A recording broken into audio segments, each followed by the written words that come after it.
Cheers, lads. How are we? From America here. Name's Darren. Shout out to Steve, Jay, Joe, Adam, the rest of the crew. I appreciate the good work. I'm always tuned in. Score prediction, I think it'll be 2-1. I think Marcus will come on late and kind of get the win for us to bring it back to Old Trafford. I do think it might be a nervy one at times. I think we're going to be on the ball, dictating a lot of the tempo, but I think Ten Hag knows how to turn the ship around and know how to get the best out of these players after the past two results. Really looking forward to it. And yeah, up the Reds. Glenn F here for the Forest game. I think it's going to be scrappy, but we're going to do it 2-0. Maybe they might get a late one, but we're going to win 2-1 or 2-0. Keep it short and sweet this week. Come on, your Reds. Ross Murphy here. My Paddock matchday predictions. Manchester United face Nottingham Forest in the first leg of the semi-final of the Carabao Cup. Man United coming into this after losing 3-2 to Arsenal away to the Emirates. It's very, very disappointing to concede right at the end. I think United should get the result and hopefully in a couple weeks' time we do the job at Old Trafford. My score prediction for the game, I'm going to go 2-0 Manchester United. Make sure you like, share and subscribe to Stretford Paddock. And as always, come on United. Hey, my name's Harry. My score prediction for the Nottingham Forest versus Man United semi-final is 3-0 with Garnacho getting his brace and Weghorst scoring his first goal. Right, boys. Forest League Cup semi-final. I'm actually from Nottingham. All my fucking mates are Forest fans. We smashed them in the league. I was giving them some right pelters in the group chat. So if they get a result against us today, I'm going to have to mute that shit and go and hide in a cave. I reckon 3-1 United. I reckon it's going to be a tough game. The City Ground's a horrible place to go to. I've been there with my mates to watch other teams play. The noise, the atmosphere, it's one of the best grounds I've been to be fair. But yeah, 3-1 United. Hi, Solo here from the Man United Agenda. I'm here to give you my score prediction for Nottingham Forest versus Manchester United. And we've got to be proud of the team at the moment, the way we're playing. Yes, we lost against Arsenal, but listen, it's progression. Rome wasn't built in one day. Right now, we are at the stage where we are in the semi-final first leg.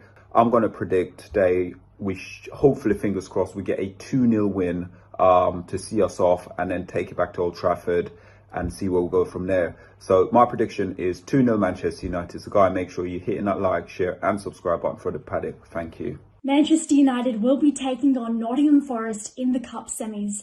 And we've got to kind of put that previous result behind us. And if there's one thing we learned, it was just how important Casemiro is to this side. Our midfield got overran. So even though I would like to see a little bit of rotation here, you got to have that midfield maestro in the middle of the park. I would love to see Garnacho get a start as well. My only concern about this game is just conceding late goals. It's cost us 4 points in the previous two matches. So I really hope we can kind of switch on and make sure we keep a clean sheet. So for that, I'm going to predict a 1-0 win for United. Hi everyone, this is Motty here from the Man United Agenda. Big up everyone in Stretford Paddock. I'm here to do a score prediction for Nottingham Forest League Cup semi-final against Manchester United. Just want to say hello. This is the new edition, Shaka Demus. His name's Demus, but it's as in Shaka Demus, you might know, Pliers. But anyway, let's go into this prediction. I think it's going to be 1-0 against the Forest side, who are going to be on it at home. This is their big chance to go for us. I think we can change up the team, bring in Maguire, Lindelof, those sort of players. Rest Ericsson as much as you can to get away with that. And hopefully we can get the win.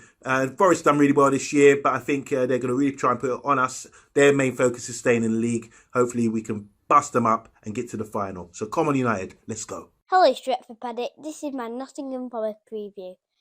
I think the score will be 3-1. I think we need to bounce back a little bit after the draw with Crystal Palace and the loss against Arsenal. I think Rashford's going to score twice. I think Fernandes is going to score one. And then for Nottingham Forest, I think Jesse Lingard might score. Paddock match day, Notch here. And here we are in the absolute shiznit of all cup competitions. Da, da, da, da. And well, the amount of times in recent years we've progressed past the semi-finals of the Cups has been as unlikely as John Shin bumping into ex-Arsenal managers on quiet streets in Paris. We'll be expected, of course, to fly past.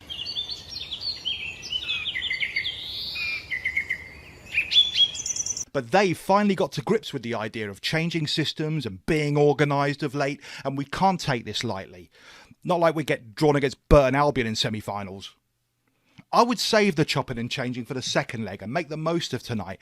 Play Casemiro and get the best out of our passion merchant, Bruno Fernandes. And I predict a 2-0 win. Let's hit them so hard they can't see the wood for the trees. Trust a notchster.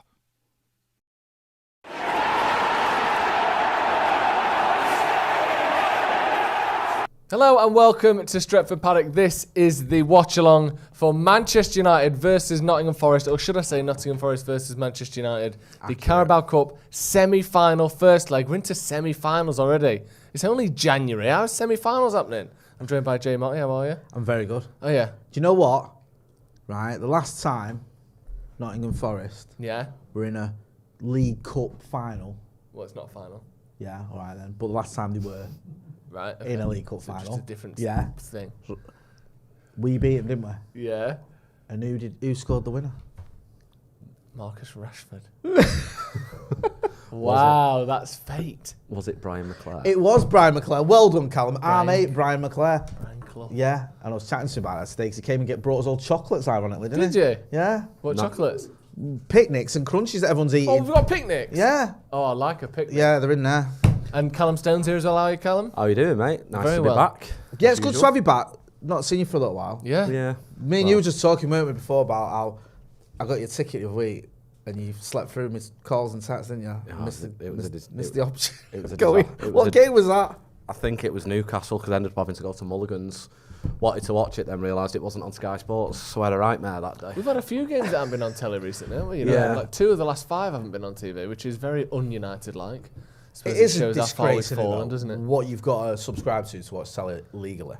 It's obscene. Yeah. And it's getting even worse. And this isn't what we're meant to be talking about, but it got to the point in about 2009 where to watch everything you were spending like £100.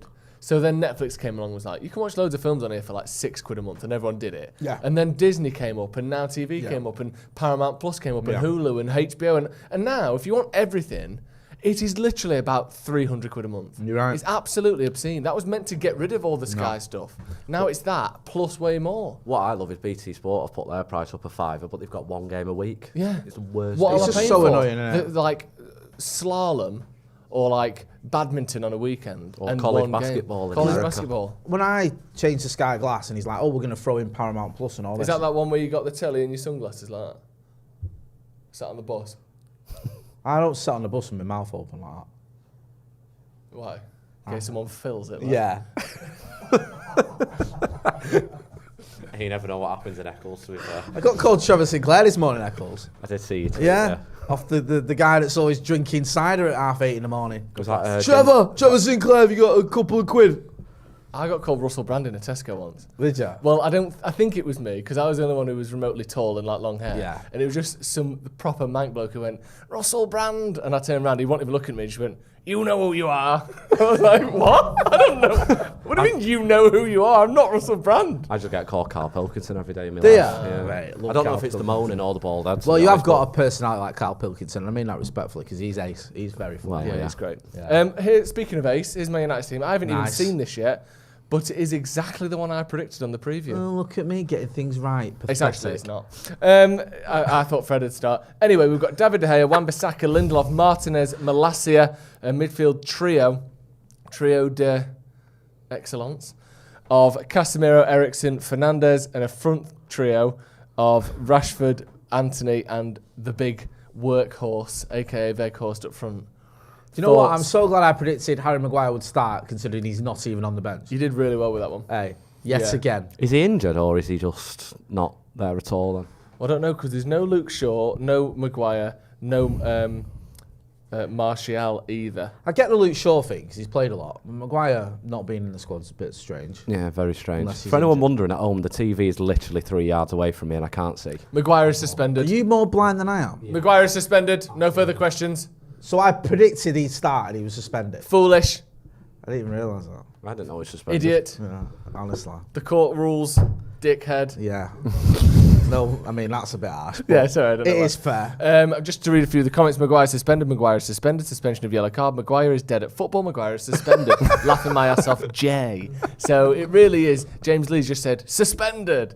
And Stelio says Maguire 9 Aya, I think it's a spelling mistake, is suspended. Castaway, he got booked. I think Do you know what though?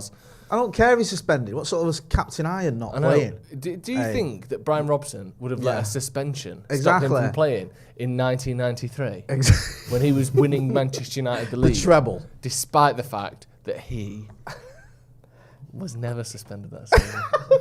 Because he respected I was this watching club. a video of Brian Robson earlier where he came on against Sunderland, or he started against Sunderland, coming back from a suspension, got in a fight, I think, with Barry Venison and abused the referee and got sent off. And Jimmy Hill had like a Barry meltdown. Venison? Yeah. Yeah, that's pure, like, old school. What a great surname that is. Yeah. And he got sent off, and Jimmy Hills did like a 2-minute segment after it talking about how, as England captain, he had to play the game the right way.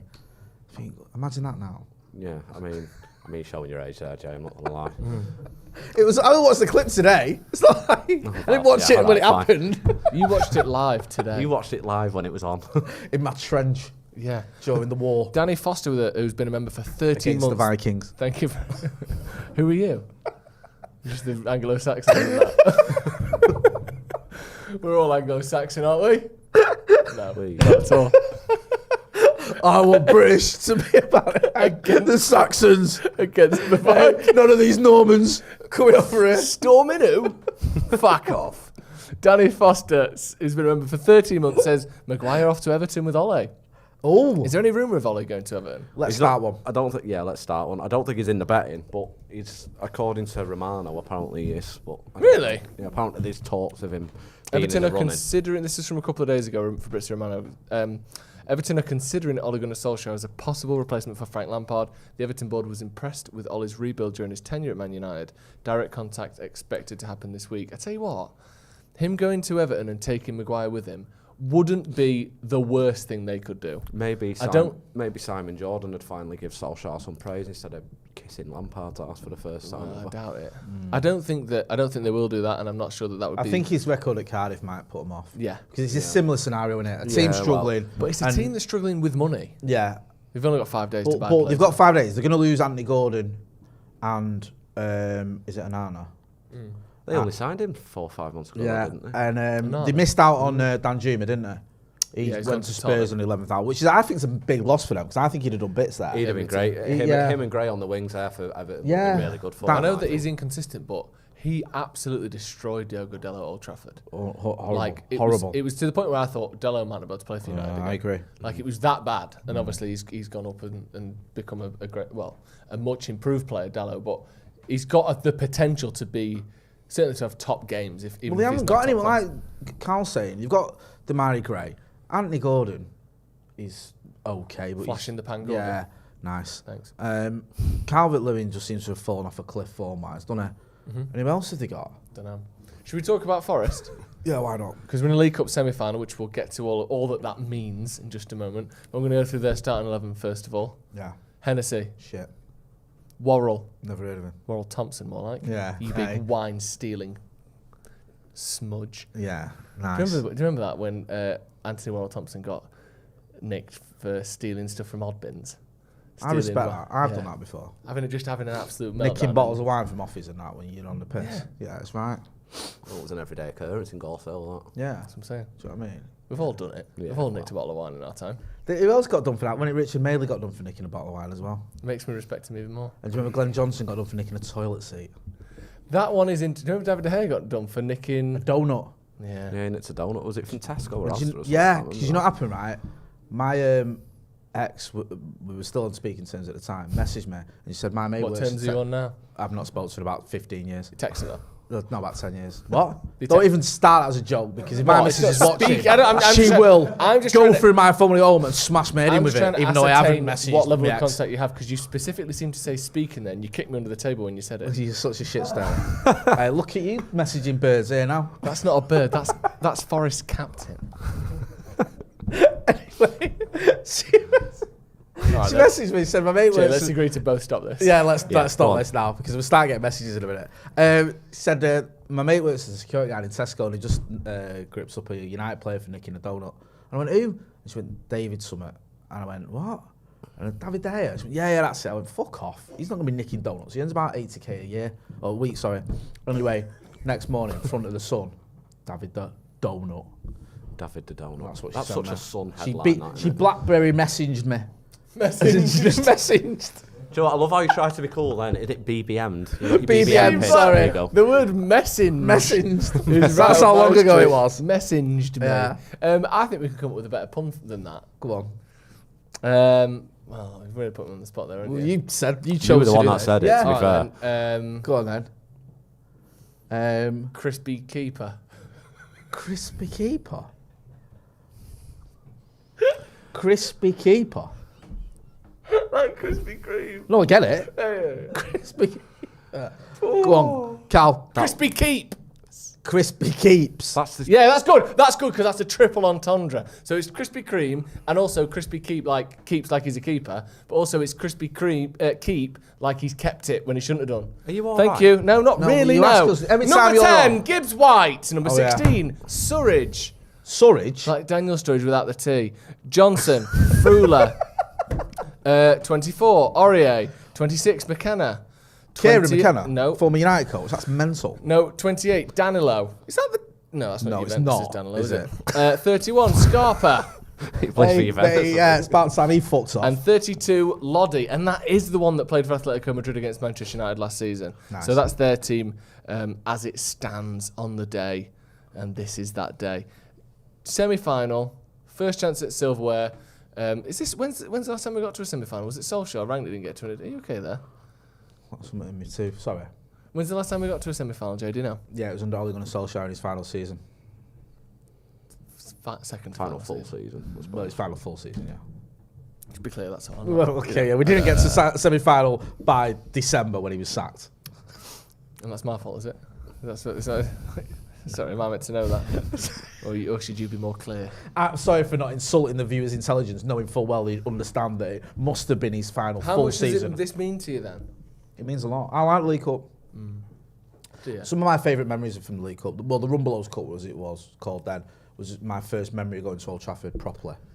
I think I've been on this channel before and said that I hate the League Cup, but however, if we do win it on the whatever day the final's on, 26th of Feb. Thanks, Joe. That's helpful because I didn't actually know. I will celebrate it like we've just won the Champions League. I agree. I think that's a great shout. What year do you think Rumbelows Electrical Retailers was made defunct? Well, that game I went to was the 90 to 91 season. Okay. So they were still going strong there, sponsoring the most important competition in British football. World football. World football. So I'm going to say 95. I'll say 93. That's correct, folks. 95? Should have brought Oh, Callum you up. could have let him have a I'm go. so excited that you got it right, I forgot to ask Callum. 95. I didn't ask myself either. You didn't need to ask me, to be fair, if he got Hey, it right. White goods. All right, that's then what they year was it specialised in. founded, if you're so hard? Rumbelows. So they did electrical goods, so it's obviously got to be in the period that electricity and electrical Yeah, goods it can't were be a thing. the year 6. So I'll go 1794. Sorry? 1794, I think they were founded by Sir Francis Drake. If I memory serves. am going to give Callum a go because that answer is wildly inaccurate. What year was Rumbelows founded? I don't know. I'll go 1958. Much closer, 1969. You should be ashamed of yourself. All right, then, what's the list? Cumulative closeness. What's the I list technically win, yeah. of sponsors going backwards? Going backwards from Yeah, now? yeah. Okay. Carabao. Yeah. Carlin. Carlin. Oh, no, Carabao. Coca-Cola? No. When was Carlin was before. Carlin was after Coca-Cola. Carabao. Carlin. Coca-Cola. Yeah. Worthington. Worthington. Nailed it. Milk. No, Milk was before Rumbelows. Rumbelows. Rumbelows. Yeah. Milk. Okay. Why couldn't they just call it the League Cup? Like, because that's what it's called. Oh, Littlewoods. Andy Tate over there will be on shortly, just with a great shout there. The Littlewoods. That's brilliant.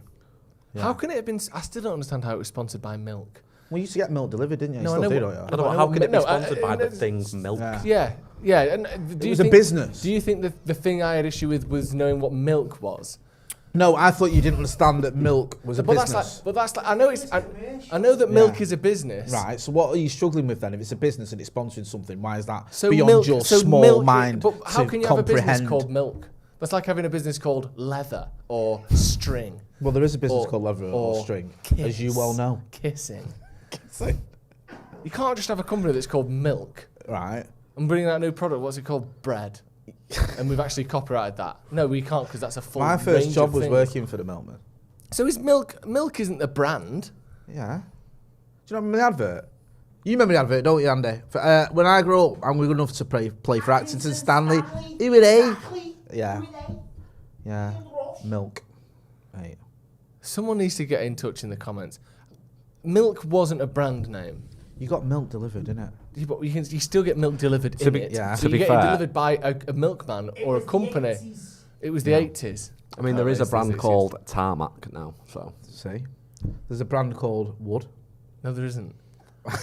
You can't just make shit up. This is a lie. Anyway, Capital One as well was in there. So. Oh yeah, the Capital One. Yeah. Danny Shields says, wasn't Robbo coming back from injury, not suspension, Jay? Sorry. And wasn't that his only red card? He might have been come back from injury. Sorry, forgive me if I get that one wrong. And I'll take your word for it, brother. Danny Shields knows his stuff. Is there actually a company called Wood? Yeah, Chris Wood founded him before he started playing football and that. Crisp Wood. Tina Tellefson-Tatoka. Right, good. I like that name. Cannot argue with that. Yeah. Says, is Shaw injured or just rested? And Maguire not even in the squad. He's suspended, Harry Maguire. Luke Shaw, on the other hand, I don't know. I would assume rested, but it could be knackered, injured. Isn't he? Running after Mikhail Saka all weekend. Yeah. I think he's still running after him, isn't he? Didn't really get near him, did he? Unfortunately not. How up for this are you? And how much are you worried about Forest? Because I know some people, like you said in the past, you're not the biggest fan of the League Cup, but what do you actually think? To be fair, I am this season because it'd be nice to win a trophy, but I'm not particularly worried about Forest. We only played them the other week and I felt like we were all over them for most of the game. So I'm just excited that it's a semi-final and that we're possibly near a final again and possibly near a trophy. I mean, United should have won against Villarreal and I've kind of forgot the feeling of winning a trophy and getting drunk after a final. So it has genuinely been so long, hasn't it? Yeah, it feels very odd. Growing up during the Fergie era and winning every 3 days and now worrying about if we're ever going to win a game again was a little crap. But thinking about that final, that Europa League final, I was in a walkabout in Sheffield and that memory seems like so long ago. If you told me it was 10 years ago, I would believe it. That memory is quite distant and faded in my head. It has been a genuinely long time for United to not win a trophy, hasn't it? Yeah, of course. Where were you? Did you go to the game? Stockholm. Yeah. Yeah. It was really weird because I was due to go over there anyway with the radio station I was working for. We were going to do like a colour piece on going to the final, interviewing the fans, covering the game and that. And obviously you had the... talk about the Europa League final, sorry. Yeah, the last trophy we won. Obviously. Yeah, you had the arena attack. I think it was on the 22nd of May. it was literally, I think, like the week before or something. Yeah, no, it was 2 days, I think, before. So it was weird because obviously everyone was a bit like subdued and I was getting messages off City fans even saying good luck because the sort of City all came together. So you went there and it was very emotional. And the worst thing about it was, in terms of the game itself, we absolutely walked through it. We just dominated Ajax. It wasn't even a contest. I'm from my memory of it, I'm not if I've watched it back. It was like almost like a training game. We got an early lead. We got a second. I think it was Mkhitaryan and Pogba. Yeah. Who got the goals. Jesse could have had a third, and then there was a celebration at the end. But again, it was a little bit like bittersweet, because obviously you've got this great and it's celebration, and we've won a trophy and we're through to the Champions League. But then there's also that thing of you're heading back to Manchester where everyone's mourning and you're still a bit shell shocked to what's happened. Yeah. So it was a really strange feeling, but it was one of my. It was bittersweet, but almost, a good memory, obviously, because you won a trophy and we needed a bit of an uplift after what had gone on. Whether you're from Manchester or not, it doesn't matter, because it affected everyone. And that gave us all a bit of a lift, and it's like, we're back in the Champions League, we've won this trophy, and we've shown a bit of, what Manchester's about. It was weird for me that year as well, because I always was like of the thing of watching us in the Champions League for so long, so it felt weird us being in the Europa League, never mind the Europa League final. So then when we won it, I always kind of had this idea that I wouldn't be too fussed, wouldn't be that happy, I'd just be glad we got some silverware. And obviously that event happened, and then I watched that in a pub in Urmston that isn't even there anymore. I watched it in Chadwick. Chadwick's, bloody hell.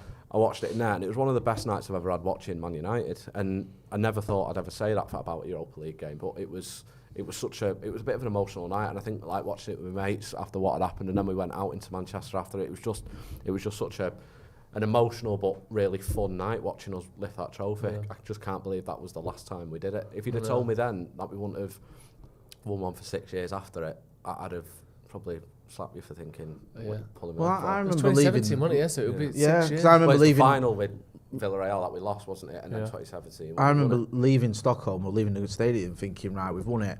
Don't ever want to see this competition again now. Yeah. Thinking that hopefully we'll get back into the swing of being in the Europa League, the Champions League every season. Yeah. And no, I mean, it's mental that you say that as well, because we were West Ham win away from being in the Conference League this season. So it's crazy to think. I mean, I was probably of the same impression. I'd never think I'd see that competition again. And then, you know, all the events and all the garbage that happened with Man United over the coming few years. And now look, we were so close to a Conference League, which didn't even exist back then. I know. And also you think now as well, and we'll get back to the League Cup, but the chance of being in the Europa League are actually there are a lot of good teams in the Premier League. Any given season, any of, maybe not Leicester anymore, but up until recently, Leicester, City, Arsenal, Chelsea, Liverpool, Tottenham, and now you can maybe put Brighton and Newcastle in that as well, could take a top 4 spot off you. Yeah. If you have a bad year or if you're not on your top form. So yeah, I think we're probably going to have to get used to being in the Europa League, but hopefully not under Ten Hag. How do you see this game going, Jay? Because it's a weird one, isn't it? Because we have just played them recently, but in the league especially, they've been on a really good run of form, Forest, up to 13th now. I think they were basically bottom or close to bottom for most of the season so far, and they've had a decent little run of form, I think. Just having a look here, they've only lost one of their last 5 in the league. 3 wins, 2 draws. Sorry, 6. 3 wins, 2 draws, 1 loss in their last 6. That's like good form. You know, that's better form than Tottenham have been on, as good a form as Brighton have been on, and they're in 6th. So it's a different Forest to maybe even the one we played straight after the World Cup, isn't it? Yeah, and also I get what you mean, Callum, but I was a little bit nervous in that Forest game. I was a little bit like, I don't know, maybe it's just me being sort of, because we won comfortably in the end, didn't we? But there was a bit where I think he might have even been 2-0 up or whatever, and I was still a bit like...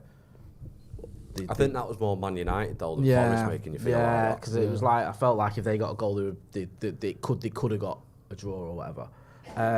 So yeah, they have had a good bit of form, and it's easy to listen to dismiss him, and we were doing it before, messing about.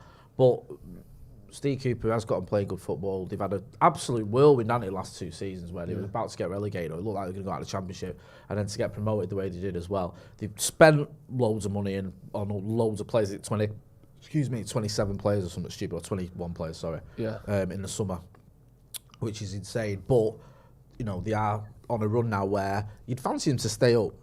So if you're looking at a Premier League team that's, you know, good enough to stay in the Premier League, then you have to be respectful of them. Well, they were almost getting criticised, weren't they, for the amount of players that they've bought.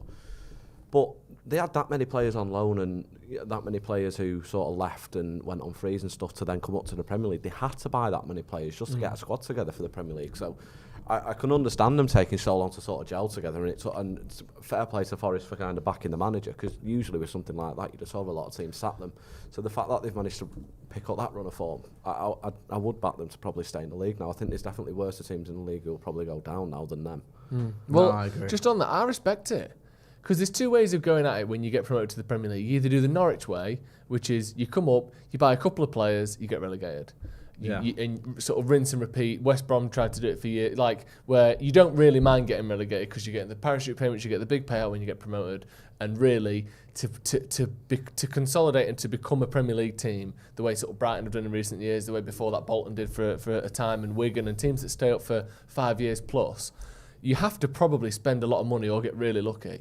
And a lot of teams just come up and go, let's hope we get really lucky, because spending a lot of money is risky. I respect the fact that Forest have come up, and I think if you look at Bournemouth, for instance, they bought 3 players in the window. Yeah. And you think, you're basically going, we're going to get relegated and we don't really care.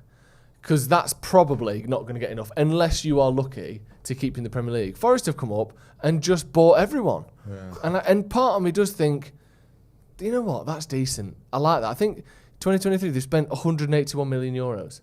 So what's that, 160 million quid, 150 million quid? They've gone for it, haven't they? Fucking go for it. Yeah. Like, they have gone if I was a fan, I would so much rather the team take a bit of a risk and go, we might be skint in 3 years, not like, you know, defunct, but we might be fighting for our championship careers here if everything goes wrong. But we might be challenging for Europa Conference as well if it goes right. I much prefer that. Well, it's like you say, Brighton have done it, and now look at them. They're a really well-run club. They've bought shrewdly, and they've obviously backed managers, and managers have gone on to bigger and better things, I suppose you could say. Although it's not gone great for Potter at Chelsea, but they've replaced well. Is it De Zerbi or something he's called? Yeah. He's got them playing probably better than Potter ever did, and they just seem to be able to constantly churn out good players, good managers, get the right way of playing, whilst having a good backup sort of setup and structure. So it does show that if you do that, then you can fight for Europe with the big boys. Because obviously there's a top six, although Tottenham shouldn't be in that, but there's a top six, and then obviously now you've got the likes of Newcastle who've been bought. So you could almost say there's 7 teams now fighting for top 4. Fulham and Brighton have done very well this season. That makes it 8 and 9. Leicester should be doing better than they are. That's top 10. There's 10 teams there that are probably fighting for 6 spots. So the fact that Brighton are even in that could happen to Forest in 2-3 years if they do the same thing. That's what I mean, and I respect that. Even someone like Wolves who have come up and stayed up, because there's a unique position with what's going on there with the Portuguese players, but they've spent a lot of money and they've got some good players in and they've stayed up. So yeah, fair play to Forest. I honestly think this game might be horrible tonight. Because we've not played him there yet, have we? I don't think. Or was it? No, I think we played him at Old Trafford. Yeah. And almost in that sort of Brentford way, there's something just with the smaller teams when they're at home in these sorts of games where if you're not careful, we'll lose this. Like, do you know how they got to the quarter-final of the FA Cup last year, didn't they, Forest, from the Championship? They beat, was it Arsenal that they beat? And they beat Leicester as well. You're right, Arsenal. And Liverpool. And pushed Liverpool as well. I think they had some really good chances against Liverpool and missed them. And part of me's thinking, I wouldn't even be that disappointed with the draw. Or like, if the old sort of Champions League adage of, if you're down by 1 goal coming back to Old Trafford, you'd almost take it because you think we can overturn that. I know that was helped by having the away goals rule, but I think a 1-goal loss wouldn't be the worst result ever. And if I'm betting, I think United will probably win. But I think it could be a really horrible game. This. I mean, it could happen, but you'd obviously be aiming for better and aiming for a win. Yeah. And there isn't really the excuse that United shouldn't win. But I can, on those kind of nights, and it can happen. I mean, selfishly, I want it to be a closer game because I'm going to the game next week, and I want it. You want some nerves. So I want to be able to be really nervous, so I can just have a bit of a better atmosphere in the ground, because I think it'll probably help us really. Have that explosion of joy if we win. Yeah, exactly. Whereas if it's 4-0 after this, part of you goes... Yeah, part of me will just be like, I'll just stay in a Bishop Blaze for a few more. I listen, I understand that. It would be nice if we could wrap this up after one leg, though, with the amount of games we've got, to be able to rotate. I know what you mean, like, but we've got so many games coming up, and they're all important games. Do you know what I mean? Like, the one you might look at is you go Reading in the Cup, you could probably rest a few for that, but other than that, it's like Barcelona twice, and every league game now is must win because, like you said, Carl, you got Newcastle are in the mix, Arsenal are flying. The Scousers have always got that potential to go on a run and get themselves back in the mix as well. So it's not like you can go, well, this league game's not that important, because they all are, they're vital. But that's what I mean, though. In any normal season, I think you'd be looking at the League Cup, that would be sacrificed. There's a lot of countries across Europe that don't even have this kind of competition. And so a lot of, I think if the one wasn't a World Cup that made the fixture list like this, and 2, we hadn't had such a trophy drought, I don't think we'd be taking this competition that seriously at all. No. I think the fixtures have fell horribly for us in terms of having to rest, but the fact that we've got the opportunity for a trophy, I think a lot of fans are just going to have to grin and bear the fact that we've got a lot of games coming. Yeah. I mean, if we were reigning Premier League champions, I don't think we'd be playing a full strength team. No, but we're not, and I honestly think as soon as Solskjaer lost that final against Villarreal, he was done. Like the clock was ticking then, because I thought if you can't mentally get your team over the line against a team that I think was like 8th in La Liga at that point in a final, after being here for 2 full seasons now, I think that's probably you finished. And we sort of alluded to that before the game, didn't we? That was a kind of a sentiment where you thought, you've really got to win this, because this isn't a big enough... The team you're playing aren't good enough that you have any excuse to not win it. And after 2 years, you have to do it. I think it's different here, because obviously Ten Hag is 6 months into this journey. And if we were to lose to Forest, or if we got to the final and lost to Newcastle or Southampton, it wouldn't be the end of him in the same way. But I do think it would be a massive, it would give him such a big step forward as well. I think this trophy is worth more than the League Cup usually is because it's his first season, because United fans are so desperate. I think this is massive, to be honest. I really do. This, if we were to win this competition, I think obviously with hopefully new owners come this summer, the right resources given to him, the right backing, and this trophy coming in, I think we could really, because obviously there was loads of stuff about title talks and title races this season. It was obvious it was too early. It was just us lot being silly, really. But it's not like us to be like that. But the fact that if he could win this trophy with still, in my opinion, a very paper-thin squad, people can say, oh yeah, we spent loads of money in the summer. Well, yeah, we had 13 players leave and we only brought in 6. It doesn't matter how much money was spent, it still wasn't the Glazers, and we still needed to spend more. We just did. The squad's still thin. We now. don't really have a striker at the moment. We don't really have a striker at the moment. That's what I mean. So if we can win a trophy with this kind of squad and then get more backing in the summer with new owners and hopefully a new structure, it'd be hopefully the start of something great and more trophies to come in definitely in the next coming years, really. Yeah, we've got a few quotes that we can go through now. This is from Ten Hag talking about Victor Lindelof starting tonight. He said, "We're counting on him. We know we have to use the group." I misread that. I thought that Varane was starting. For some reason in my head, Varane was starting this game. I didn't realise that Lindelof was even starting. I don't know how I missed that. But it's Lindelof and Martinez. Like I say, I couldn't see the screen because my eyes are blind. Also that Luke Shaw is not in the squad due to illness. Apparently Maguire suspended, so that's why he's not there. If anyone's wondering, Jay doesn't look that different, by the way. Andy's on here now. Yeah, that's Andy Tate. That's not Jay. He said we Jay's have to grown hair. We rotated slightly. We take this match seriously. We need a good team to beat Nottingham Forest. They're a good team. You have to be good. He said the word good a lot there. He's also said that we take this competition seriously. In the lineup, we need a strong selection to beat this Forest team because it is a strong team with energy. We have to be good. There's good again. You have to make it your game. What do you think of that starting lineup? Can you see it on the screen? We've got the Forest one on there. If we bring the United one back up in just a second. Very strong side. Nobody's getting rested apart from, say, Luke Shaw. Strong response needed from Sunday because we're just a little bit running on empty. If we get the right players for next season, them mistakes will be eradicated, and we'll see games out like that, like Sunday and Palace and Arsenal. But this is a big trophy now, and 2 games away from Wembley, and we need a response and put this to bed tonight if we can. But Nottingham Forest are not to be underestimated. They've already beaten Liverpool this season. They're not a bad team, are they? Not a bad team, and Brian Clough, he'd be proud of him, of his old club. We had some ding-dongs over the years with Nottingham Forest. I remember them quite well. Cost us the league in 91-92. Beat us in the FA Cup semi-final, quarter-final, 89. Ball across the line. No VAR in 89, but it was clear as day.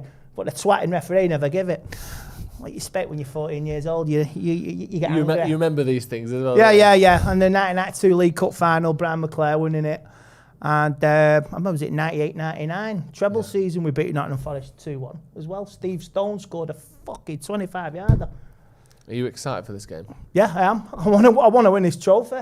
Because everyone's going on about Barcelona, this, Barcelona, that. This is... Look at Liverpool last season. Look at City. Look at Chelsea. It helps. It's a trophy. Now, I've written it off in the past. You know, I remember when we lost to Bristol City. Not good day at the office after we were the holders of it as well. So, but this is a big chance of a trophy, Joe. Really big chance, and I don't want to blow it. I want to get there. And I'm sure Newcastle, Southampton and Forest are feeling the same way. It's anybody's trophy to win now. That's the other thing to remember as well is, because if it was, not that they would be complacent necessarily, but if it was, let's imagine it's City, Chelsea, United, Arsenal as the final four, all of those teams will be having these conversations of, well, the League Cup's not the biggest trophy, but you want to win it. Whereas this is the biggest day for Forest fans in 30 years, for Newcastle fans in 40 years, for Southampton fans in the same. Like, for these players and these teams, for every other team that's in this competition, are fucking desperate to win this. So if we play tonight like, well, we'd like to win it and it'd be good for Ten Hag, but if we don't, then it's not the end of the world. Then we'll get beat. I remember because they will be obsessed with winning this. Well, it's like you say, we've not won a trophy in 6 years. Some of these teams haven't won them in 50 years. I When's the remember last time seeing Newcastle this won on a the other trophy, day. Ethan? 1969. I remember this on the other day. Birmingham City. This came on my feed. Birmingham City beat Arsenal. 2011. All right, they got relegated, but it was a mistake in the last minute, and they won the League Cup. That's what I'm saying. It can happen. Like, I mean, if you go back even further, in the old days, in the 60s, Arsenal got beat by Swindon Town, and that was a two-legger, and that's going back. That was going back some years. I remember, let's say, even Leeds United, this is how they started their reign. They won the League Cup, then they cracked on from there. Like I said before, and like you said as well and alluded to, I mean, this could be the start of something for us. We're talking about it being a trophy for the first time in 6 years, and it's hopefully being the start of a run of trophies over the coming years with Ten Hag. Whereas these teams are looking at it just being a trophy, effectively. That like one of these teams, Forest, Southampton, and Newcastle, getting to Wembley, it will be their biggest day out for God knows generations. Like we talk about this as a stepping stone. This is the destination. This is where this is like this could be the biggest day of some of the fans' lives for them. Yeah, some of their players as well to walk out a Wembley final. I know that Forest won the playoffs last year, but I mean, there's a motivation right there. Go back. A lot to of Wembley. players weren't there though last year, Andy. That's what I'm saying. Oh, that's what I mean. Like you said, for some of these players going out at Wembley could be massive. So you're right, Joe, in what you're saying. You know, and what you're saying, Andy, it could happen. But so United can't underestimate this. If United want to earn that trophy drought, we need to take this game seriously. I mean, this was one of my first games I watched as a kid. 83 against Liverpool. We lost 2-1. We was winning 1-0 at half time. And we lost to Liverpool. Then was it 2 months later we won the FA Cup. So it's really important. Yeah. People just saying there that we played. People saying that we played Southampton in the 2017 final, but we lost. I don't know when the last time Southampton we won. Sorry, I don't know when. Thank you for correcting that. Zlatan, yeah. Yeah, I don't know when the last time Southampton won a trophy is what I mean. I do. 1976. Right. So it's been a hell of that's what I'm saying. I was admitted to hospital. Why? Because you were so excited. I was 2 years old, mate. I was poorly. I was admitted to hospital. What can you expect? And United lost the cup. What fucking bad day that was. That's just a bad day all round. For bad day at the office. My dad and mum and dad were not happy. I tell you. What? Because they missed a game, or because he had to take you to hospital? Oh, for fuck's sake, Andy! Boiling water fell on me. Boiling water fell on my arm. Oh my god! Fucking hell! You got a scar? Still got a scar to this day on here. Yeah. Have you? Oh yeah. Love that. Bitch nurse fucking ripped it off. Stupid cow. Interesting. Did you say that too when you were 2? You can't say it when you're 45 years ago. No, but I'm giving up on it. I know, but my mum and my gran rips a fucking head off. I know that. Casemiro then. He was all the rage when he wasn't playing. Now no one's even talking about him. He's back in the squad. How important is he for this game tonight? Yeah, just come back in here. It's classic Casemiro. Just play the game. Just think of it. He had a rest against Arsenal, and just carry on for where he left off. Yeah, he's had a week off, hasn't he, which is good. Yeah, I mean, obviously, I think with the Arsenal game, I don't want to focus just on that. There was obviously a few reasons why we didn't win, but it shows how thin the squad is, really, with him being out. And I don't want to have a go on Scott McTominay, but it does really show the quality level from our first team central midfielder and the one that comes in for him. I don't want to be that person, but it does show a lot. He is just so much better. He's just so much better. And he's 4 times the player as McTominay and Fred. 4 times the player. That's what I mean. I never want to be the guy to abuse other players or anything, but it really does show the quality levels between them. And you know, the game could have been different on Sunday. Of course, it could have been. It's all if buts and maybes, but. Fred was like a passenger Sunday. Yeah. He could have sat there on the pitch with a fucking paper and have a cup of tea, and he still fucking run rings around him. Yeah. I don't think it is even particularly disrespectful to McTominay, because you think Casemiro is one of the great defensive midfielders ever. Yeah, it's not disrespectful. Like when you look at what he's won. Yeah, exactly. So I know you're not trying to be a dickhead. You don't want to be that person. Who called him a steady Eddie? Yeah, whatever. Yeah, exactly. Yeah. Like you look back on his career when he's retired, and literally he's up there with anyone. Yeah. Other than a World Cup, he's basically won everything you can possibly win. Well, I mean, because of the position he plays as well, it's very likely that he does go to the next World Cup as well, I think. Yeah. I mean, what would he be, 33, 33? I think he'd be nearly in America, 34, yeah. 33 in America. I think it'd be very likely for him to go as well. So there's still hope as well. I mean, he'll still play the next tournament for Brazil. What is it, the Copa de America? Yeah. He'll be playing in that next year. That's what I mean. So there is still chance for him to win a World Cup, but with the trophies he's won and how good of a player he is, I think a lot of people kind of underestimated his on-the-ball qualities because of the likes of Modric and Kroos next to him at Real Madrid. But him being sort of the main man at Man United has actually highlighted those qualities that he's actually got. That sort of went under the radar because of who was next to him at Real Madrid.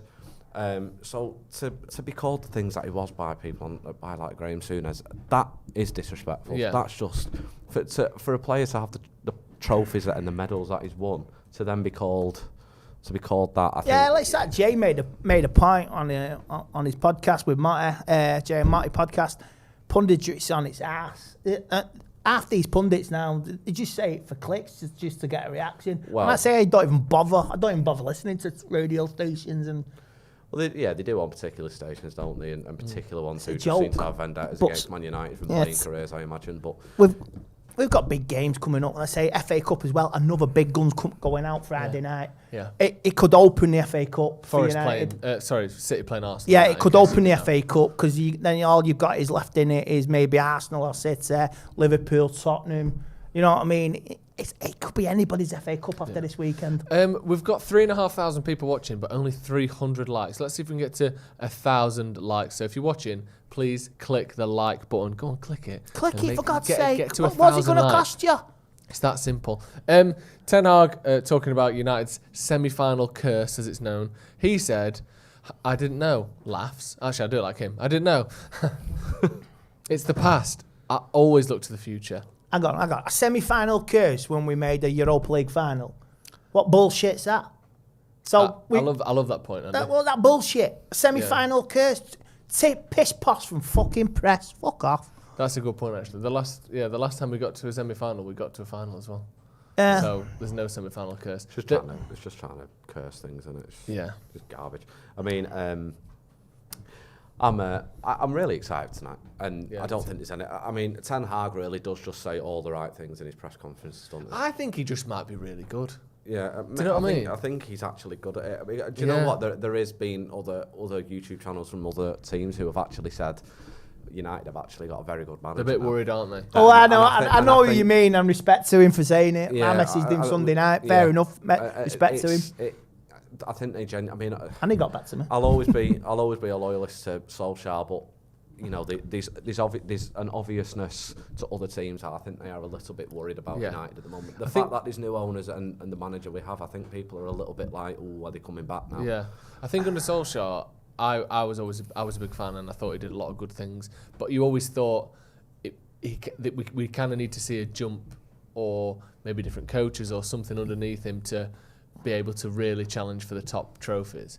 Whereas with Ten Hag, I feel like if we back him and just get the sort of the playing personnel right, I think he can coach a good team into a trophy winning team, and like the big trophies. I think he's that good. I do think he's really a top manager. I think we're a new ownership away from a league title. I don't think I'll ever get away from that. I think with the Glazers, I think we really will still struggle. But I'm more hopeful now with Ten Hag than I think I ever have. I got some banter yesterday from some City fans, and who were laughing at me, and I said, we're not far off Arsenal, and when we get the oil money coming in, we're coming after you. And the silence was fucking golden.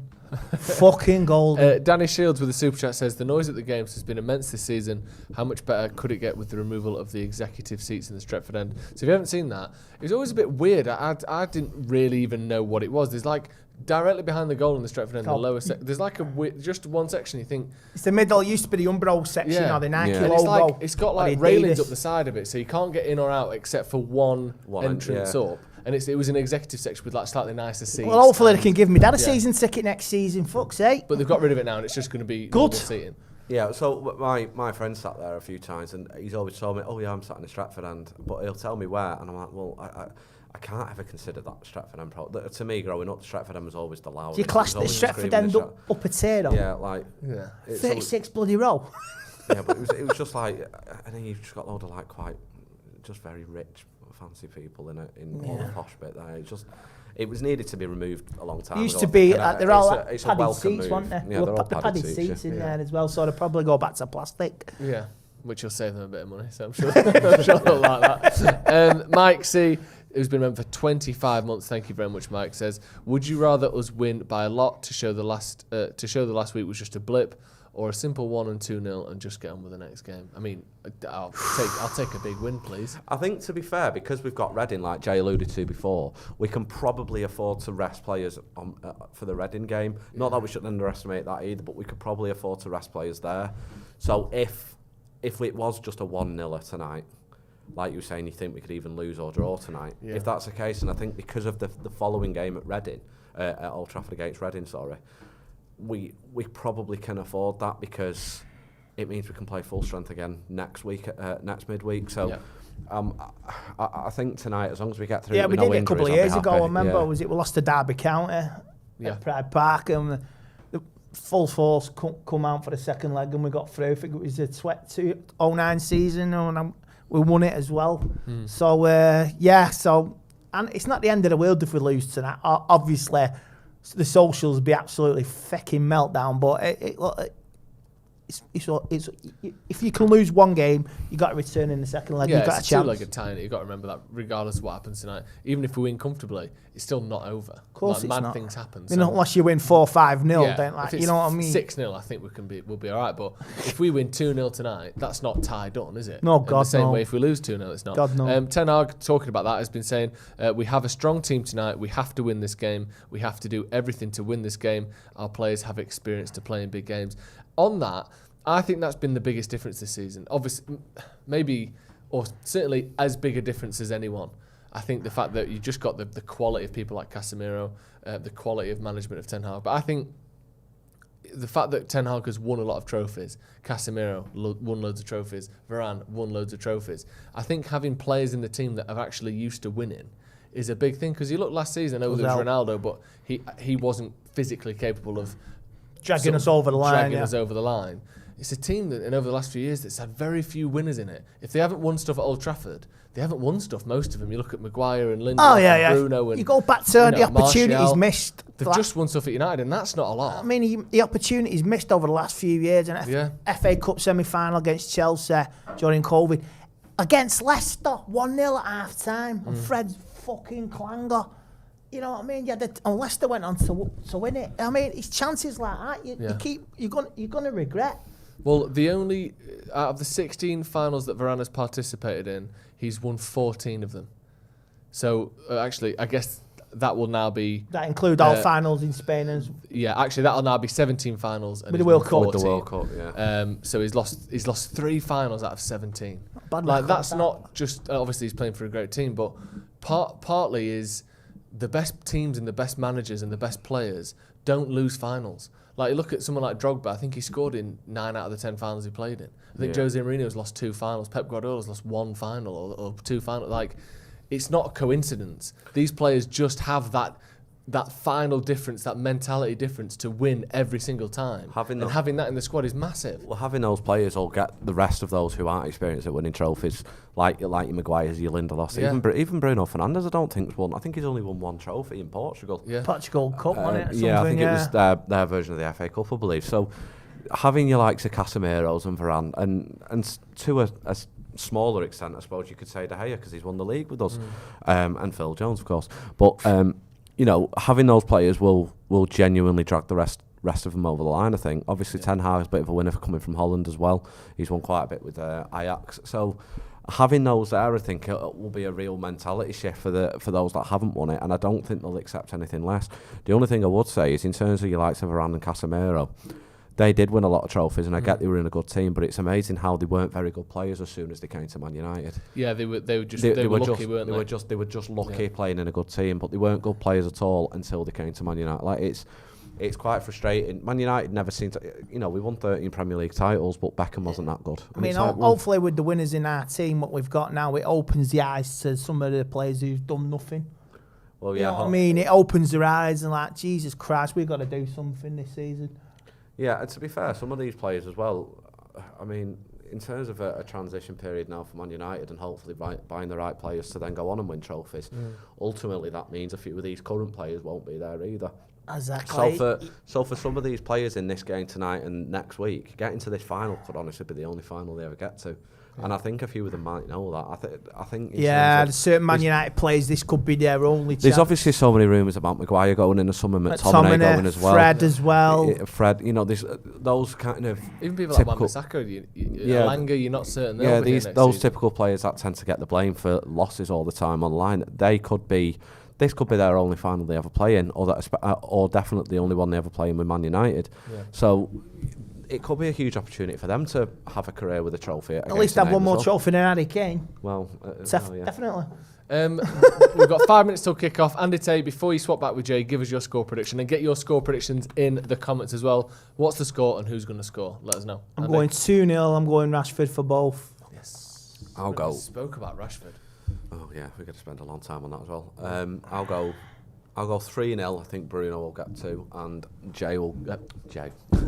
I hope Jay scores. I'd love it if Jay scored. Yeah, Bruno will get 2, and I'll go. Oh, let me be crazy. I'll go Lindelof header. Ooh. I'll do that. Why is not? That is the Martinez goal against Arsenal sort of? Yeah, it just threw me off a little bit. Justin. Joseph. Just in time for kick-off, more. Nice done. Score prediction, please. I'll go. I think I said 2-0 United, didn't I, on the preview? I also said Harry Maguire would start though, so I'm gonna forget that preview exists. Have you been scoffing chocolates? A little bit. I'll go 3-0 United. Fernandes, Rashford, and Casemiro. Ooh. Can I just say, if Lindelof scores tonight and it ends 3-0, and I don't put a bet on that. Have you put a bet on it? I've not. But if that happens, I think I'll cry live on stream. Right, good. What do you think the odds are for that? I don't think it'd be that bad. I think it'd be about 45 to 1. I reckon that'll be something. No, I reckon that'll be mental. I reckon that'll be like 80. What have you got? What have you gone with it? We're not advocating betting. If you want a bet, that's up to you. It's up, you know. So your Lindelof call. to score and Man United to win 3-0. You look that up and I'll read a few of these. So SSM UFC. if I do this as a sort of bet builder. Go on then. So 3-0 to United, and what have you got? Lindelof to score. How did you say a header? No, just to score. Oh right, just to score. Sorry. There must be a way of doing that easier, surely. Yeah, you can do him to score, but you can do him to score a header if that's what you'd said. I wasn't sure if you had or not. Right, so that's 130 to 1, 3-0 Lindelof to score. Those two, 3-0 Lindelof to score. You got to put £2 on that. That's a full new set of tyres for your car, that. Oh, it's a company car. I get it free, mate. Well, for the time being. A new jacket or something. Alex Lean says 3-1 United. Kurt says 2-1. Andy Williams. I've got a pound in my account. It's that Andy Williams. We'll split it. Can't get used to losing you. That Andy Williams. Oh, I love that song. Yeah, me too. Boomhauer, which is I'd love that to be my surname. Fuck me. Boomhauer. Imagine how much more you'd get done. How many more parties you'd be invited to. Joel Boomhauer. Hey, is Boomhauer coming? Yeah. Fuck yeah. Yeah, so much better, isn't it? Boomhauer, then Smith. Smith's so shit, isn't it? All right. You know what I mean? What, I don't even know your surname. Never heard of it. Mott's head. Never heard of it. Dan Kuma says 3-1 United. Rashi and Veghorst with 2. John House 1-3 United win. Thank you for keeping up the what would that be, the sort of cadence of the home and away scoreline there. Yeah. Leroy Prinz 3-1 Man United. Mohammed Mudassir says, is this a live stream? We're this live, is a live stream, of We're course. live. We are live, yeah. We are live. And we're on a stream, so... Yeah, exactly. Lee Elliott says 4-1 United. What are your thoughts on people having 2 first names as names? What do you mean? Lee 2 Elliott. first names as Oh, 2 first names, Yeah. right, sorry. Like Mark Francis. Yeah, I think it's quite clever. Ethan James. Like Jonathan David. I couldn't agree more. Yeah. Yeah? Or our very own,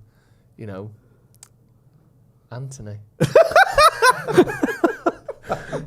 Not only is he got 2 first names, he's got 1 name, and it's his first name and his surname. I'd love that. Isn't it weird that a name just doesn't even really matter? What do you mean? Because you don't have to. You can choose what you're called, but even your surname you can choose. So the whole system is sort of loosely based on this idea of like family names and stuff. But if you want to, you just go now. So it's not. There's no real way of tracking you down, is there? For the minute, until everyone's got a PIN number or whatever, a chip ingrained in their heel. I don't even know. Look at that, Steve Cooper drinking a tiny bottle of stubby water. Stubbies. Is anyone available to get Toadfish out of Neighbours? Sorry, I know that's a bit of a pain in the ain, but I'd like it. Watching from Barrett Steel. That's Faisal Hussein. Nice. Is that Barrett like a Steel. steel plant? I can't say. Potentially. Oh, Michael Oliver. There's a Tory if I've ever seen one. That's an interesting. Maybe put allegedly in there. Allegedly. Yeah, just in case. PIN number, national insurance number. Yeah, okay, there it is. That then. Yeah. Interesting. There's a PIN number and national insurance number. I've changed my national insurance number. Have you? No, do you know it in your head? JX, some A. Yeah. What's yours? I'm not. I know it. It's weird that you wouldn't say it, but no one can do it with it. What can they do? It's hard to get it's JL. number, like, you know. I'm going to mix it up a bit slightly. So it's JL. So wacky. 54 49 88B. Is it 88B? Yeah. I'm not gonna lie, I didn't think I was coming on to this tonight to discuss national insurance. It's like your national insurance is like your prison number. You never forget it. What's your prison number? FB 8975. Is it? That's good. I'm like that, but with just, you know. Use your words, as I say to the kids. So if you got yeah, my gym number then 840-22471. That'll get you in one pure gym in this country. I know my passport number in my head. Do you? Yeah, I think so. 516-277-979. I know my age. Right. 29. Easy. What's the first line of your address and your mother's maiden name, Jay? The first pet you owned? 10 Downing Street, Yeah. Smith, Yeah. and a Chihuahua. And your childhood friend's name, please. Your best friend as a kid? Trevor. Good. And the first school that you went to? JFK. Interesting. We're about to kick off, or technically, we have kicked off. Oh, have we? I'm glad we're on the ball here. Have you been to the, discussing drivel and making up things. Have you ever been to the City ground? Yes, I have many, many years ago. Did you? Did you like it? Yeah, it was alright. Have It's you a been proper, there? proper I've little never ground, been, isn't no. it? It's a decent Yeah, ground. It's like a nice stadium. I've never Yeah. been, like, but Yeah. I've seen it on the telly. I think I've been twice. I might have been three times. Is it your neck of the woods, Nottingham? It's an hour away from work. But my best mate growing up, called Adam, Yeah. he was a Forest fan. Right. So occasionally, they were always in the Championship or whatever, so it felt like sort of, neutral ground. So occasionally I'd go and watch Forest with them, or I went twice. Not really, Occasionally. There was an occasion. What was that there? Where I went to watch Forest with them. Sorry. 30,000 capacity. They're a good club, aren't they, Forest? Because, they've obviously won 2 European Cups, 2 more than Manchester City or Arsenal or Leeds. Yeah. So it's impressive. It's very impressive, yeah. And also, they've had some fantastic players over the years. Tell you what, it's a fucking joke that they've only won one less European Cup than United, isn't it? When you actually think about it, how the fuck have Forest only won one less than us? Do you know what, though? Like, the way we did it... They've been in Europe for 3 seasons. Is and the won it twice. worst way to do it. Like, to win... If we won... If we won 13 titles in the 70s and 80s, there's a chance we would have won 5 European Cups or something. Yeah. But we did it when the Champions League era was a thing. We won it twice in a harder time. Yeah. But Liverpool love to pretend that wasn't the case. Yeah. It's like when Arsenal say they went unbeaten, but they didn't. They lost 6 games that season and had 12 league draws, which is pathetic. Yeah, exactly. But, let's not take away their pretend achievements. Imagine if they actually won the league this season and the only defeat was that one at Old Trafford. It would almost be funny. Yeah, it'd be amazing. Thank you very much, mate. Cheers for that. Can't Andy Tate delivering waters and that. Bruno Fernandes getting into the box here. Oh, he's done him. Go on, son. Oh, that was an awful pass. Nowhere near Vegas, was it? He's weird, isn't it, Bruno? How he can do the hard bit all the time and then does the easy bit wrong sometimes. Yeah. I saw him in Knowles' Safari Park once. Did you? Yeah. In where? Knowles' Safari Park. He was there with his family. I love Knowles' Safari Park. Great. Did you go with the monkeys bit? Yeah. That's the best bit, innit? When they all climb came on your car. They came up to me and thought I was like their dad or something. Did they? Yeah. Did they ruin your windscreen wipers and all yeah, that? they shat all over. Yeah, I love I all wasn't that. happy. The kids sprayed panicking and that. Sprayed them with the windscreen wash. It was great. Yeah, they're all passing out on the floor, dying, all in absolutely toxic. Just shock. ran them over and that. Yeah. And ran them over. And you go through it like 30 mile an hour. It's very funny. You ever just crushed a lion up against a fence? Just to be clear, didn't actually do anything. None of this happened, by the way, before we all get cancelled and because a lion can run Callum gets arrested. I get arrested. This channel's gone. A lion can run at 35 miles an hour, but my car can do way faster. Yeah. So I just caught it. It is so mean. Actually, I think that's a good shout out for when the kids are off. They're off soon because there's strikes on, aren't they? What, So at school? Solidarity and all that. yeah, man. What, teachers? Yeah. What they want? Probably, you know, not to be taken for a ride by these horrible Tories. I'll back it. Preach. Yeah. Is there 8? Look at the police presence there. Look, fucking hell. Do you know what? Is there 8 guard I there? love the FA Youth Cup final. I've posted a video. I'll try and dig it out. Because we were right next to the Forest fans, and obviously we won, and this Forest fan lost his head. Like, you know when your head's gone? Yeah. And he started giving grief to everyone and kicking right off, and then he's like, the police were having to go at him, and his mates were dragging him away. If it's the FA Youth Cup final, son, come on. Do you know what I mean? But he'd obviously had one too many shandies, and it just got to him. Although we owe it, You had one too many blue wickets. but it was funny that it's the FA Youth Cup final. Legally, all of these people are children, like they're 18 or under. And when the Forest fans were getting the ball, United fans were booing them. Like, these are literally kids. You're watching a child's children, like 50, there's like 15 and 16-year-olds playing. Yeah, Kobe Manu playing. He's like 16 or something. Like, honestly, it was Booing children. It is playing bad, isn't it? football. But I think I think a big part of that is because there's loads of kids there at the game, and kids like doing stuff like that. Blaming the kids as well. Yeah. It's like Sunday League. Imagine just a load of mums and dads started booing the opposition team. Yeah. Love it. It's like Ashton on Mersey Tornadoes, fuck you and all that. That'd be good, wouldn't it? That's our next game, that. Is it? Yeah. What's Not Man United. What's your non-league team? Flixton Tornadoes under 15s for Are anyone. they new, Flixton Tornadoes? I'm not. It's a real no, American I think I mean, it didn't used to be like that when I played. It wasn't Flixton. That's not Flixton Juniors rebranded, is it? That's it's part of. I think it's part of Flixton Juniors. Because in the past, you've got about 8 words you're allowed to put next to a place. It's United, Athletic, City, Town, Wanderers, and So- that's pretty much it, innit? So what Now we've made got Tornadoes? What's amazing is when I played, I was Medicide. The Meds. Yeah, Yeah. played for them. Medicide, isn't that where you kill doctors? I don't know what's going on. That's a good joke, that. I mean, I'm not having this, man. It went Martinez right on the over ball. my head. Are we really just going to float over that? I don't get it. Go on then, Rashford. What do you mean? Medicide, like patricide is killing. Oh, guys. Go on, right, Rashford. sorry. Go on! Go on! Go What a goal! Oh my God! Just ran and ran. Mate, That was he's like- on a different level. Was that fucking gigs against Arsenal? That was like, it that was wasn't amazing. happening. Like, what is going on? Why is this so that easy for felt him? fake. Yeah. What the fuck? That is unreal. That is arguably the greatest goal ever. In He's history on of another associated level. football. at the There you minute, go. mate. He's on another level at the minute, Rashford. I don't want to get Yeah. carried away, but we're in the final. 18 goals for United joking, this I'm season joking. already. In Joking. January as well. It's all right. amazing. This is unreal, this. I thought a whistle had gone at one point or Yeah. something because he just It seemed was to like all walk their through players them. just See, stopped. look Right, at so that. is it- Casemiro comes back in the team, and it's a wonderful assist. Right, yeah. It was What's this? literally. It was all If you Casemiro. aren't watching the game, Right, he goes past his kid here. it genuinely isn't Oh. dissimilar to Giggs versus Arsenal in Yeah. '99. It really it's not is. as good, but he picks the ball up just on the halfway line. If you cuts him from the Casemiro left. now, you well say to him, don't you? Fucking hell, Yeah, you couldn't it miss was all that. me, that, Put yeah. it on a plate for your son. Yeah, exactly. Well, left foot as well. Unbelievable. I don't know what the Forest players were I doing think there. they're panicking. Exactly. Once They he's were in the all- area, I think they're panicking, aren't they? Because it's like, if you fly in there, it's a penalty. And that is terrible goalkeeping, by the way. It's a great finish, He's not a but good goalkeeper, is he? he's on your near post there, and you made it easy for him. I love Rashford. I do.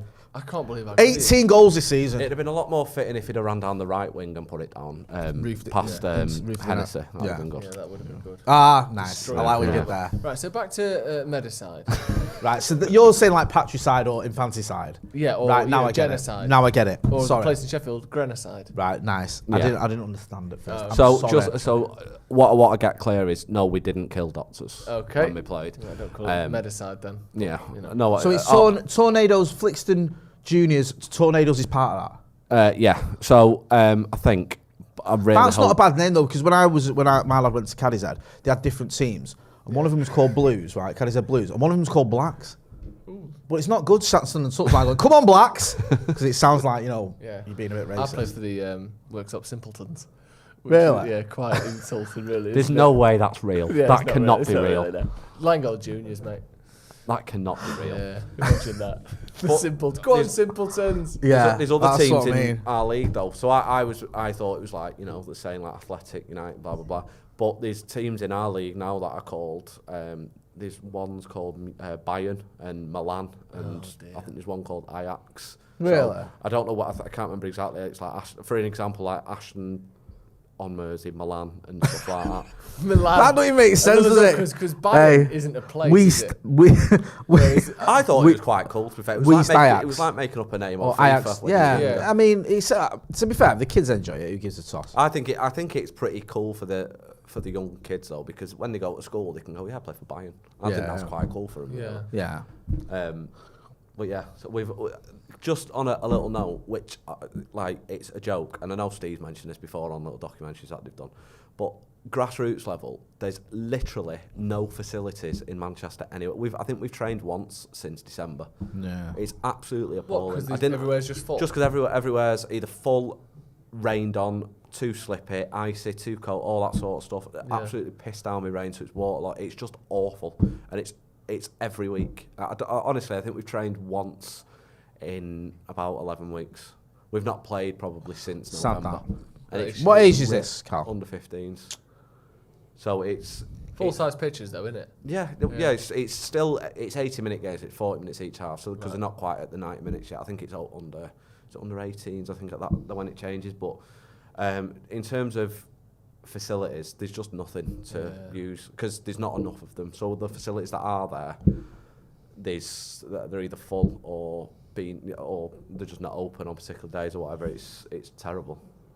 Well done from Lindelof there. Yeah, cut out the cross Corner there. to Forrest. Did a little bit of a penetrative pass in there.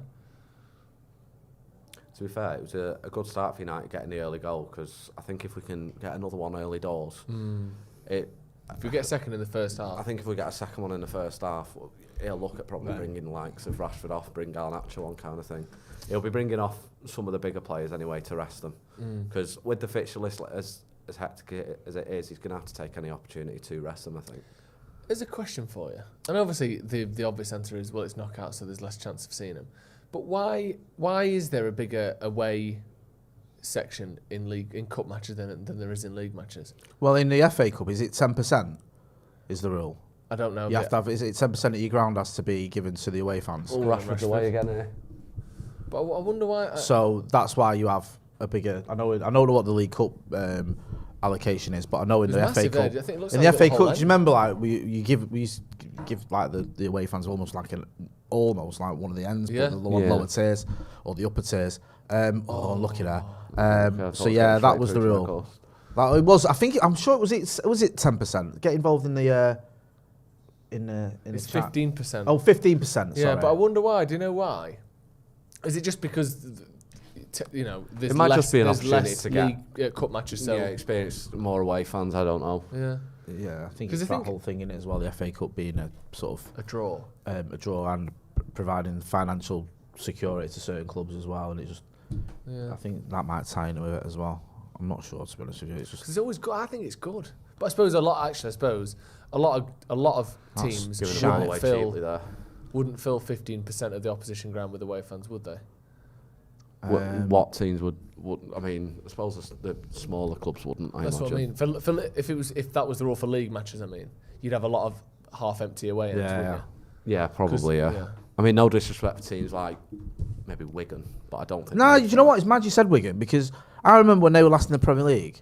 Their ground was half empty most weeks. Well, we used to turn it into a home game, didn't we, when we went there? But I remember when it came to Old Trafford, their last season in the Premier League, and literally 2/3 almost, or it might have been about half of their allocation was empty. Yeah. And I think you're down the road. It's literally like, what, 20 miles away? This could be your last chance of coming to Old Trafford in your lifetime because you don't know what's going to happen and they haven't been back since. No. Why would you not go? I know it's like, well, you're going to get, I think they got beat 5-0. But the allocation's on it. What is it? It was a bit weird. Like 3,000 or something.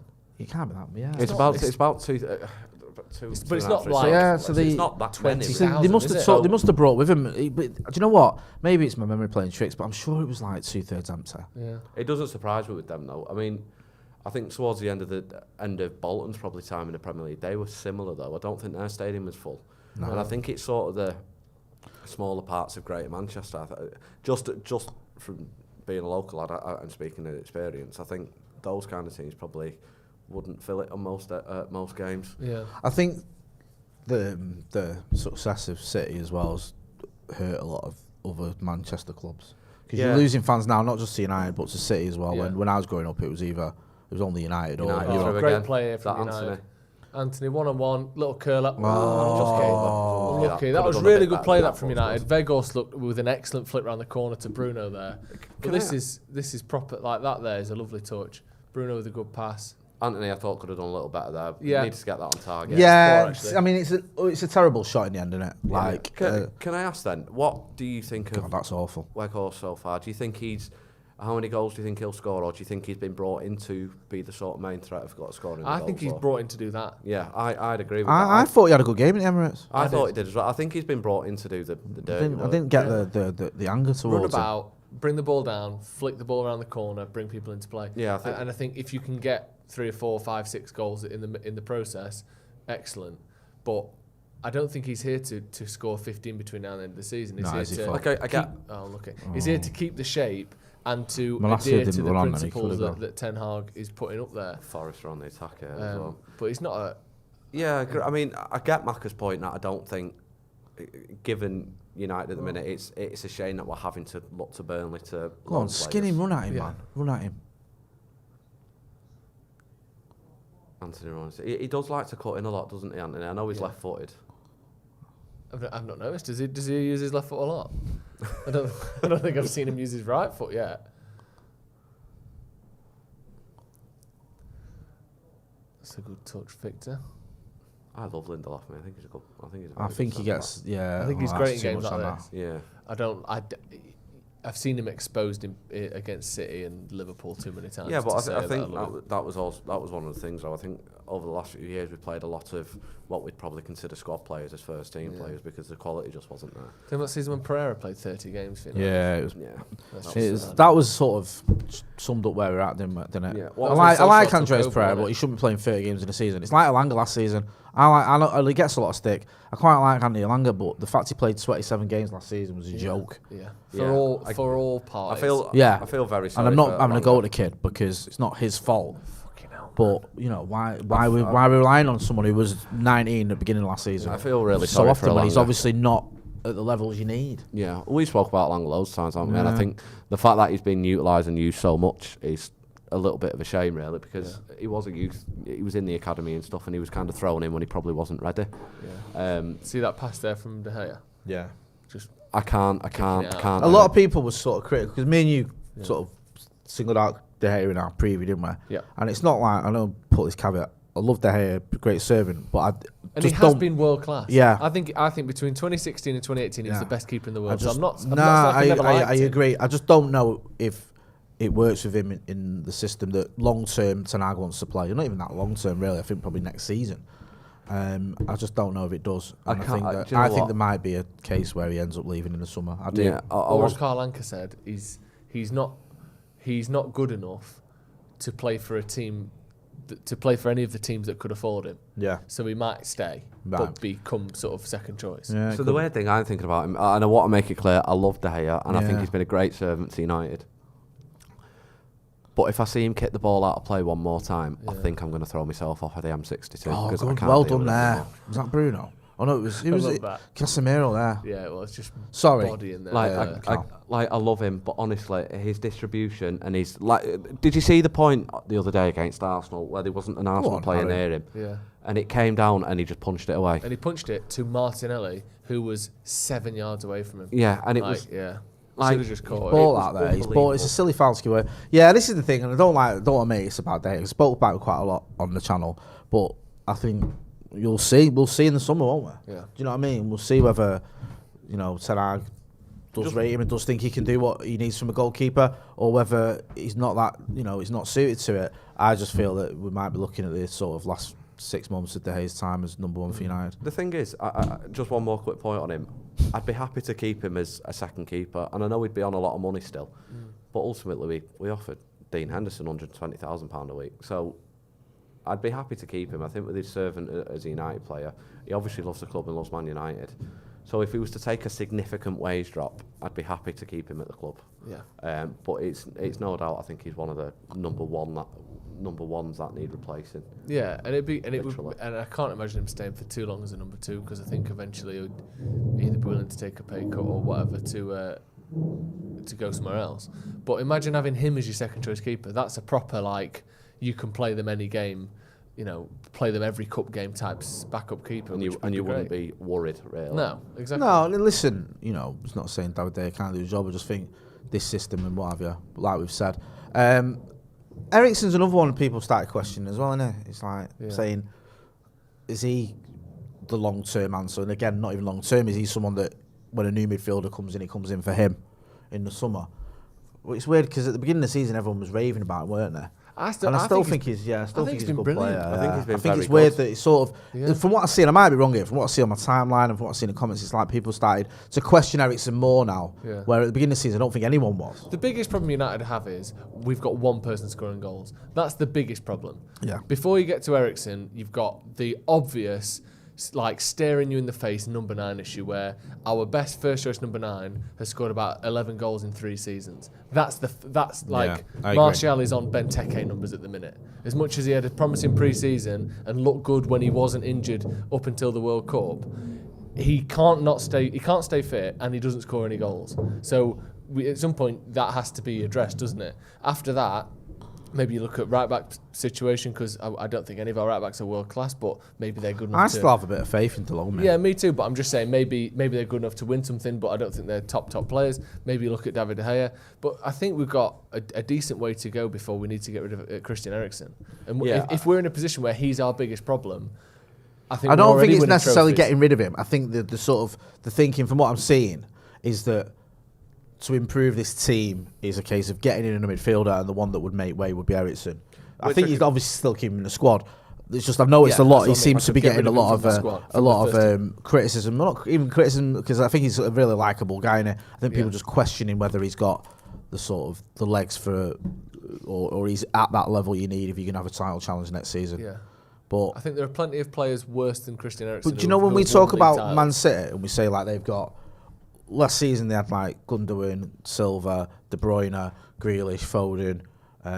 Last season they had like Mahrez, Sterling, and everyone fighting for those 4 or 5 positions. Jesus, you need a bit of that United, and Eriksen would be one of them where he could play 30 odd games a season. You'd be happy with that, but you'd also have a De Jong or whoever who'd also he could play. be our Gundogan. Yeah, he'd also play 30 odd games, and then Casemiro would play 30 odd games, or whatever. I think we need a bit more of that at United. Yeah. I mean, it's like I said before, the squad is still very thin, though, isn't it? Yeah, we did spend a lot of money, but it is still very thin. And we've also got to remember as well that Eriksen and to an extent Casemiro, they are both 30. Yeah. So I think realistically there is. Oh, he's unlucky there. He just got a touch on it, that defender, that took a little bit of pace off it. That's not a foul, ref. He's bought That's that. so He's shit. bought that. I hate that. I hate refs just being shit. Like, what are you doing? Malacia is literally just brushes him and he goes down. No, it's a foul. But it's not a foul, is it? It's not a foul. Obviously you wouldn't give that as a penalty, would you? No. So it's why ridiculous. Are you giving it as there? You wouldn't. No, I hate fouls like that. Did you see the one the other day? Who was it? I think it was the Arsenal game. I can't remember who it was now. It wasn't United anyway. And he went over in the box. It was Chelsea. Chelsea-Liverpool, I think. And he just went over in the box. No one even touched him. And the ref just gives it because, an attacker's gone down in their own box defending a corner. It must be a foul. Yeah, just give it like, you haven't seen it. You can't have seen a foul. No one's touched anyone. Just crap refereeing.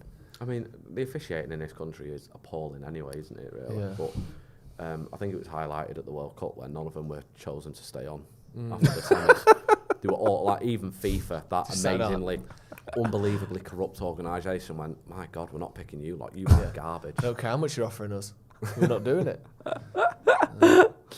We've decided not to extend your contract to the semi-finals because you're shit. Just go to judges' houses and that's it.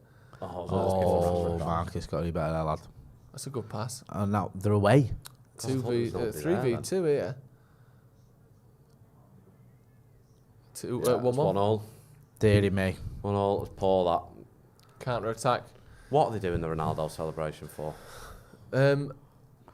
felt so fucking easy, that, didn't it? Yeah, it was a bit out of nowhere. That Yeah. I don't know where the players went to, but No. it definitely wasn't. Give the ball away on the edge of the on the edge of their box, and all of a sudden it's 3v2 for them. It was an unlucky pass understand there how from that Rashford. happens. Needed to do better, but I could see his idea. But that was don't think United were expecting to be. It's caught one of out. them minute where he either goes Is to he the left off or he there? goes to the right. No, VAR's back, isn't it? Oh, is semis? it? Yeah, VAR's from the semis. So if he's I think he's off there. You know, I think he's off. He's off. I think his kneecaps off. His knees off there. it is. If that's the angle that they're going to use, he's well off.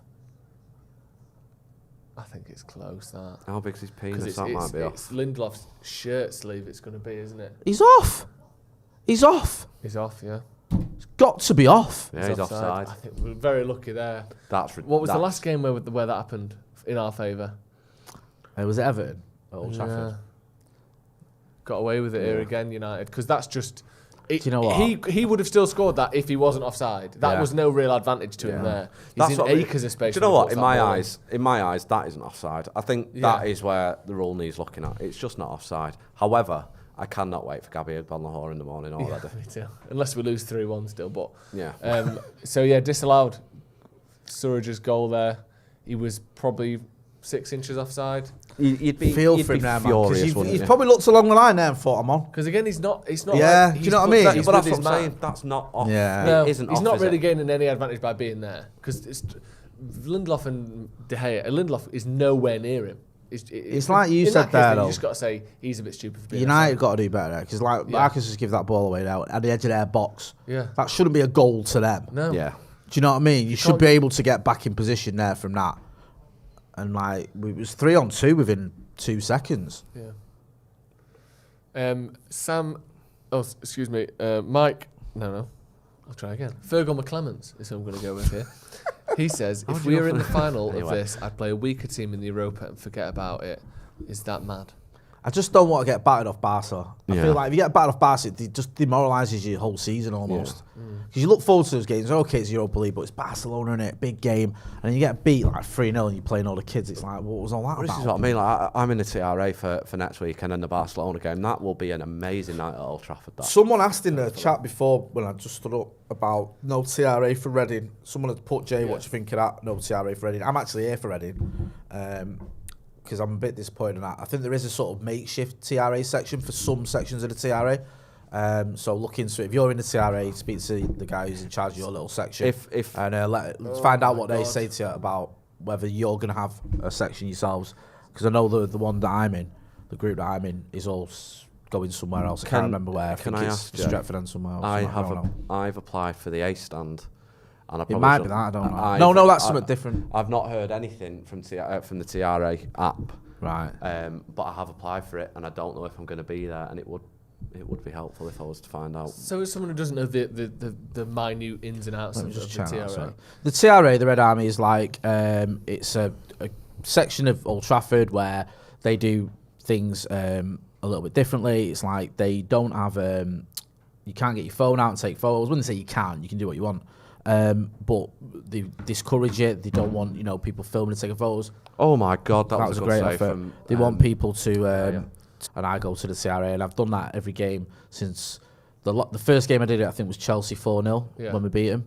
So, and so then your from then ticket on, goes on general sale then? I think so. My cup season ticket, because of where it is, it tends to end up going to the away location. Right. So I've always applied for TRA, tend to always get it, but my ticket ends up going to the away team so anyway. in this instance, if there's no TRA, the place that's normally the TRA, which is sort of above the tunnel, isn't it? Yeah. will just go back on general sale as well. Yeah, I imagine so. I think so. I don't think Reading have got it. There's no one with a season ticket in that part of the ground then? No, it's a season ticket, but not for that. I know what you mean. For that part of the ground, yeah. Okay. I don't actually know why they've not allowed it, but anyway, it's a discussion for another time, I imagine. But okay, thank you very much. It's alright, man. But I'll be here on the Watchalong for the Reading game with Joe McGrath. With Joseph McGrath, my favourite Joe. And I'll be in. That was harsh. There's no need for that, was it, Joe? I'm only joking. I saw Joe. Go on, lad. Difficult height, wasn't it? Yeah. Saw Joe McGrath in the pub the other week. Lovely man. Did you? And I saw him at the radio. Anyway. Go on, he's leaving you behind there. Look at the left there. Someone needs to cover that. Oh, Foolish It play. looked like from, he was getting left behind there, Wan-Bissaka, for a sec. He was faster than him there, wasn't he? It's not like Wan-Bissaka for that. He usually wins those kind of battles as well. You see him jogging. Yeah. Wan-Bissaka thinks he's got him easy. Yeah, that's what I was concerned. I don't know if we'll see another replay, but Wan-Bissaka's like that, and then he goes, fucking hell, I didn't realise you were that quick. Sam Z says, I could see Mourinho taking De Gea, Maguire to Roma. That's not a bad shout, actually. Makes sense. Chris Smalling was rejuvenated there. I think Maguire and De Gea would look excellent for under I think Mourinho. Maguire would look like prime Nesta there, I think. Yeah, he would. I think if Mourinho had have got Maguire that season that everything blew up, I don't know if I'm not saying we'd have won the league, but I think he would have. I think he would have lasted the season out if nothing else and looked decent. Yeah, because he fits his style of play. Yeah. Against the big, because against the sort of lesser teams, Maguire can play a sort of higher line, and against the big teams or the teams with particularly quick players, Jose likes to sit back anyway. So you can kind of deal with his deficiencies in those games. I think that would have worked out a lot better than it did if Jose had bought Maguire. The whole Mourinho thing just blew up, didn't it? Really, but. Also, we'd probably got him for about 45, 50 million quid instead of 80. Because we didn't get him, he started doing that thing, didn't he, of playing... he played Herrera at centre-back and McTominay, and then was trying to prove a point. And he kept like doing that thing of...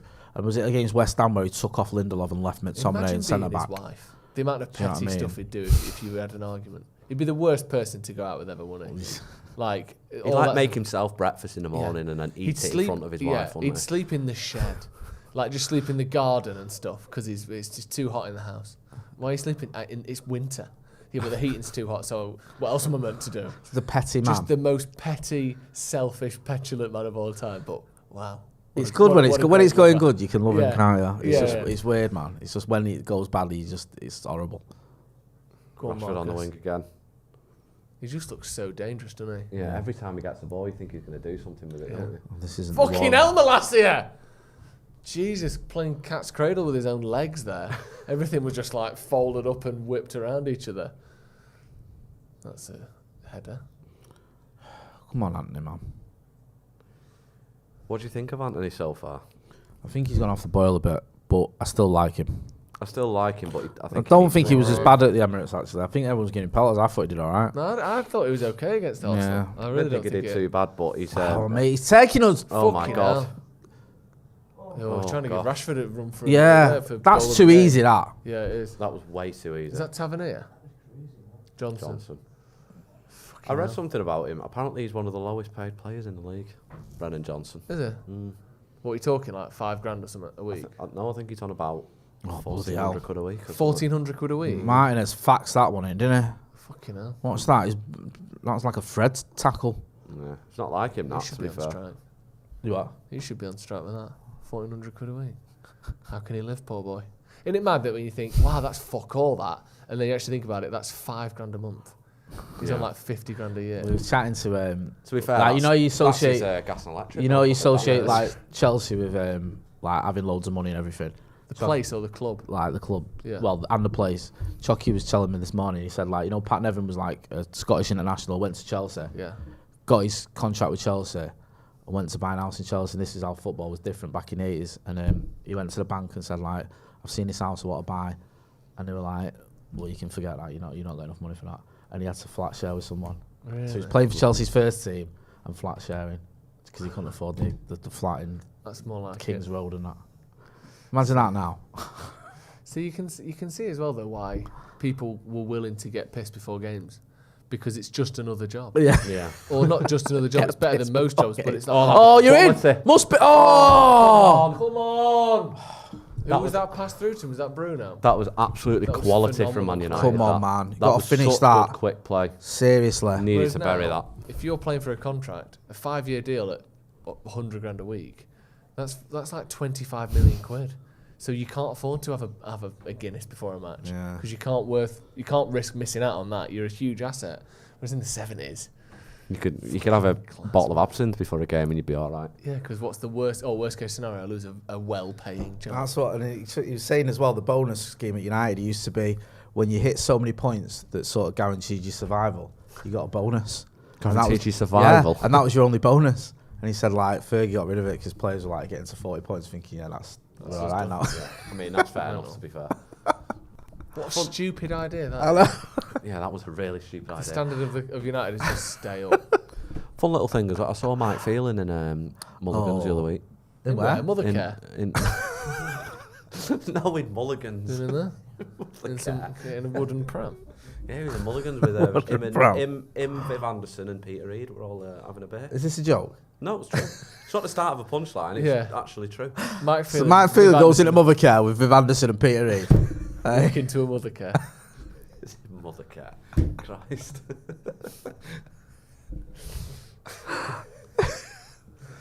Mike Phelan, right, we can do it. Mike Phelan, Peter Reid and Viv Anderson go at Mothercare. So what are their three? So we need to play on their three most. I know. I've got this right. Go on then. Mike Phelan, Viv Anderson, and Peter Reid go at Mothercare, right? Yeah. And assisted with the grandkids, and the assistant says, "We've got a problem." You heard this one, haven't you? No. Right. Says we've got a problem. You've heard this one. Yeah. This has never been fucking said before. We've got a problem, lads.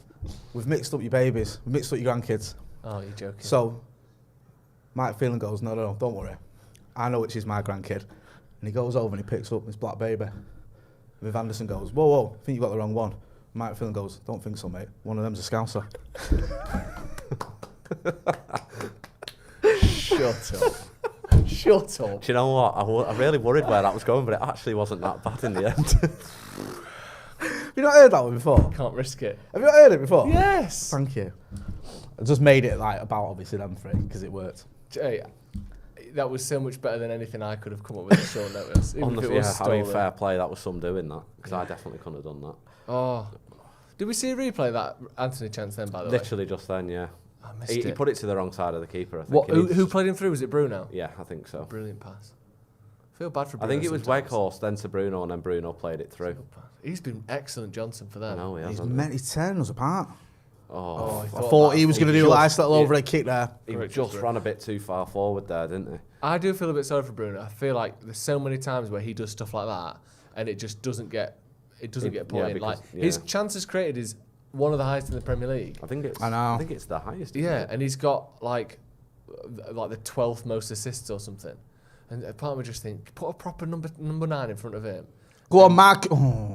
Proper number 9 in front of me. He'll get 20 assists again. It's probably similar to De Bruyne last season and now this season. Last season he didn't have a number 9. This season he's got Haaland. Yeah. So I think he's got 307 goals and De Bruyne's got 306 assists. Yeah. So it's something like that. Now, if we were to buy like an Osman or a Kane or whoever, you could see that next season. Kane would get so many goals with Bruno feeding him. Yeah. Because Kane and Rashford link up really well as well for England, I think. So I think it'd work well for United. But another thing with Kane is he's 30 as well, so you'd worry about that. You know, if he was to come, you'd have to win the league in 2 years, I think. Let's do that then. You don't think there's an element of now's the time to twist though when you've got Casemiro playing what he's playing like. Yeah. And how many seasons he got left at that level? Same. 2, 3, so 4. Just go for it next season. Yeah. Like Van Persie it. Yeah. Get Kane in and get... I'm not saying it's the answer, but there's an argument. Yeah. Like, cause I think if we could get Kane and another midfielder, like, and maybe a goalie or a right back, if we could spend another 200 million, is what I'm saying. Yeah. 90 on Kane.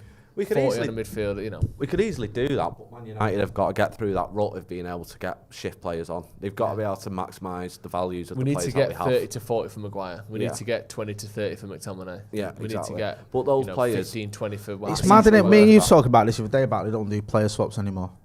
Because you think Spurs would be all over Maguire. Spurs, I think, are about to do that, aren't they? Who would you want? From Spurs? I'm joking. Son's been awful, hasn't he? Yeah. Yeah, he really has. Isn't it weird, like, last season, if someone had said, if Spurs had said to us, swap Son for Marcus, most United fans probably would have gone, yeah, all day long. Most Tottenham fans would have said, what are you on about? Yeah. There's absolutely no chance. Most United fans would have said, that's ridiculous, they would never do that. Yeah, and now, like, Marcus is flying and Son looks like he's done. Yeah.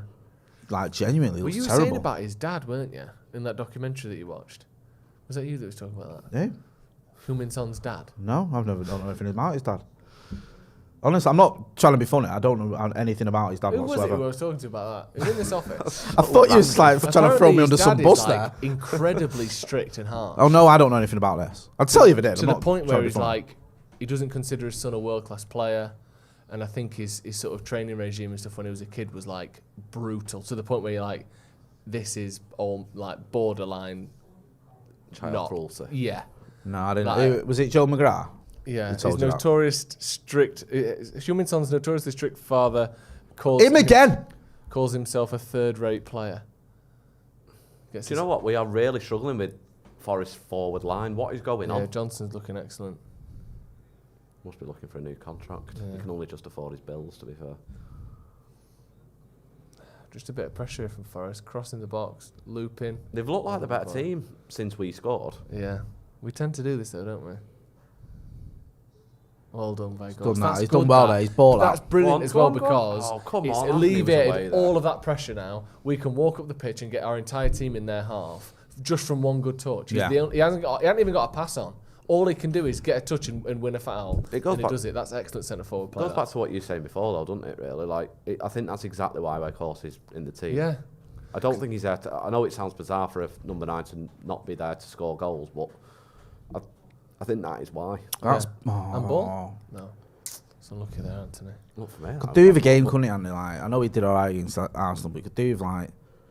He needs a wonder game. Yeah, do you know, like just turning it on a bit for the full game, because it always feels like it's glimpses and fits and starts, and today's the same. Seeing little bits of him and then other bits where he just looks not quite at it. Anthony.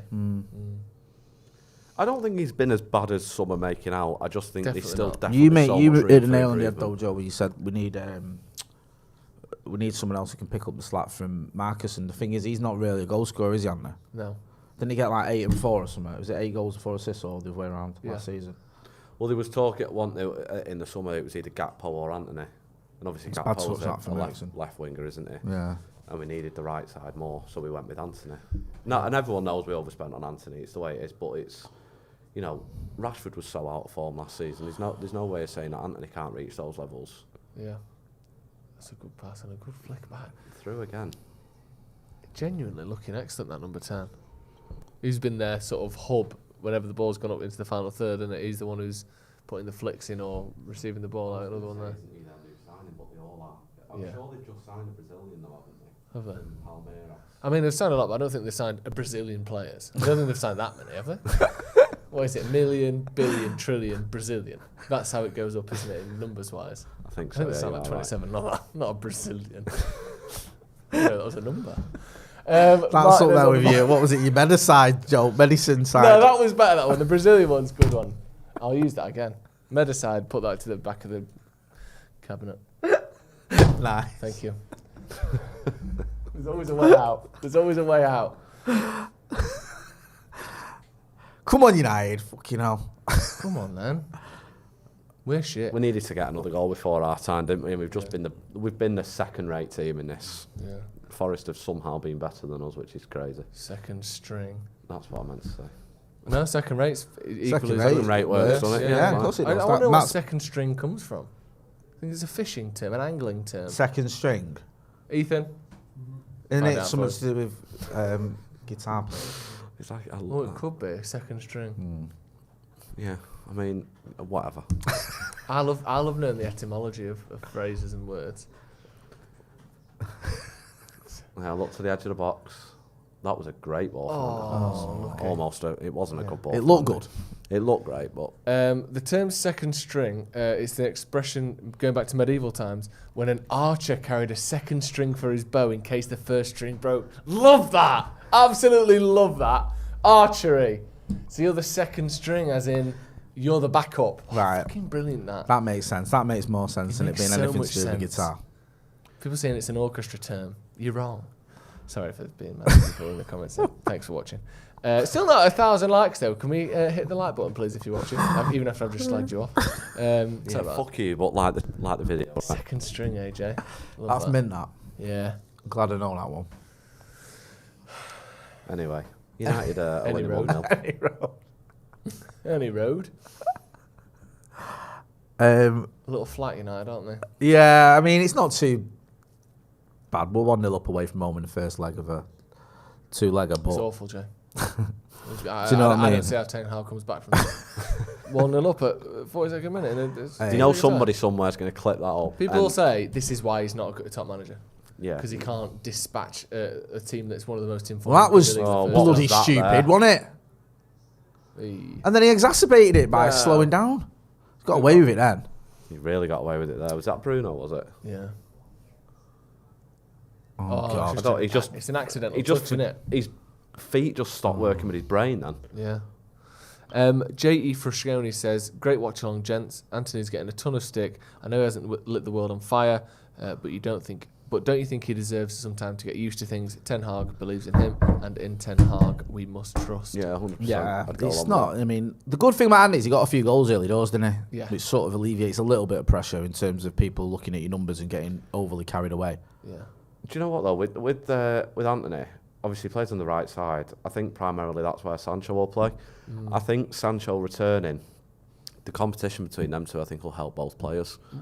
What are your expectations of Sancho coming back? Because obviously, my hope is still that he could reach the potential that we thought he had, 2 seasons ago. But there's a chance that he's, things have fundamentally changed there, isn't there? Because it's quite a rare and,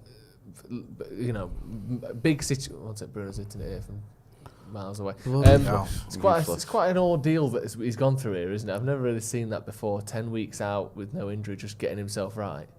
Yeah, it's been a difficult transfer. If you look at it on the whole, the first season was pretty horrible. Not just because of him, but for him because of the situation. This season, obviously, it's not happened for him. He scored a few goals early doors, but whatever's going on is obviously needs to be addressed. It is being doing. Still think he's a quality player. Still think you talk about needing a squad. Then there's your answer. Having players like Sancho and Anthony and Marcus fighting for places. Do you know what I mean? Not just relying on 2 players. Yes! Come on. Go on! Veghorst with the follow-up there. Do you know who made that goal? Casemiro there. He won the ball, pushed his man off, played a great pass to Anthony, and he had a good shot, Anthony. But that's a really good finish from Veghorst. Proper striker's goal, as they call it. Great goal. Following up from a spill from Hennessy, who's been fine, as he always is. Who? Wayne Hennessy. Really? He's been crap. Look at this here, though. So Anthony wins it, gives it to Casemiro. Look at this. Man on him. See you later, mate. This time it came sort of from the right wing. Yeah, good pass inside to Anthony. It's a decent shot, this Anthony. And then great following up. I mean, it's a decent finish that from Weghorst, to be fair. But that's the difference from Casemiro there, isn't it? Do you know what? It'd have been a great goal from Anthony, that, to be fair. Yeah. He sat perfectly for him. I love the fact Anthony looks annoyed even when the goal goes in. Because he wanted it, didn't he? Yeah. Because he struck it nicely. Yeah, he that felt would have like been, he deserved it. We needed that. 2 goals first half. See, that is a perfect first half now. Yeah. Like, just as we were saying after that first goal went in, if you get another one in the first half, it's gone from being, 1-1 at one point, thinking that they were back in it, to now... The thing is, obviously, perfect first half. You'd expect a 3rd goal in the second half. I'd like to think if we can keep a clean sheet, rest players at Reading, play first team for the first half, maybe next week. Yeah.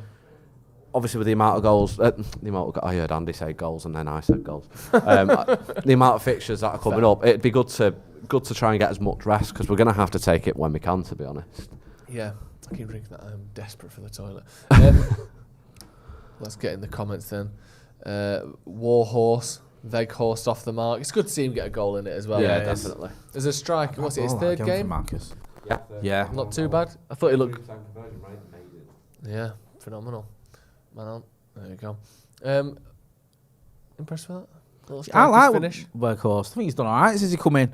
Obviously, the Palace game was difficult. Didn't really do a lot, but I thought he did well at the Emirates. And I was a bit surprised he was getting so much stick. I've seen proper numpties clipping stuff up of I can't believe we got rid of Ronaldo for this guy. And I think, what planet are you actually on? Yeah. We didn't. That wasn't a swap. No, like the option was either a 26-year-old Cristiano Ronaldo or a Burnley striker. Yeah. And we went Burnley. It's like Ten Hag when he arrived said, get rid of that guy who's won all them Ballon d'Ors and get me Weghorst. It's the guy who won all them Ballon d'Ors, was past it and didn't want to be here anymore. Yeah. That's what happened. And then we needed a striker and Eric Ten Hag wanted Weghorst and he's come in and he's done well so far. And this sort of... brought in to do, I think. This sort of, Rashford went up to Weghorst and congratulated him on his first goal, I think, which was nice. We're going to hear from Andy Tate. You probably heard from him in that other room, to be fair, but he's going to be coming and joining us on the table here. Get involved in the comments. Let us know what you think about that. Here he is as well. I don't know if this has been read out, so we're going to read some of these. In fact, no. Carl Hagan says Johnson to United would be a good shout. Did we read that? To who? No, we didn't. So thanks for that, Carl Hagan. Johnson to United. PJ Harwood says Van Nistelrooy-esque goal from Veggie. Tap-ins win titles. Danny Wild says Weist, Weghorst on. I love that. Stefan Showers says up the tape. With that in mind, how are we doing? What do you make of that first half? Very lucky with the defensive errors, and I think they're still going to get a bollocking. But even though we're controlling the game, the second goal was neat right on half time. I think that has just killed Forest because they've come at us on the flanks as well, and they've had a goal disallowed. And left and right flank mistakes as well from like Lindelof, Bruno. But you can tell camera went on Ten Hag, not happy. But Marcus Rashford goal, fucking class. It was great, that wasn't it? Alexis just proper caught me off guard and come and took a picture of me, so that was proper strange. I hope it was for something nice. It was for his personal collection. Stalker mentality, mate. He's got him, he's got me, he's got McCall and everybody else. I've got my eye on you, mate. Rashford goal was incredible, to be fair. It was very Giggs-esque. Not quite as good, but it was very, very good. And like you say, that goal probably killed for us. I think if we get that third in the second half. There's another goal. The next goal is crucial.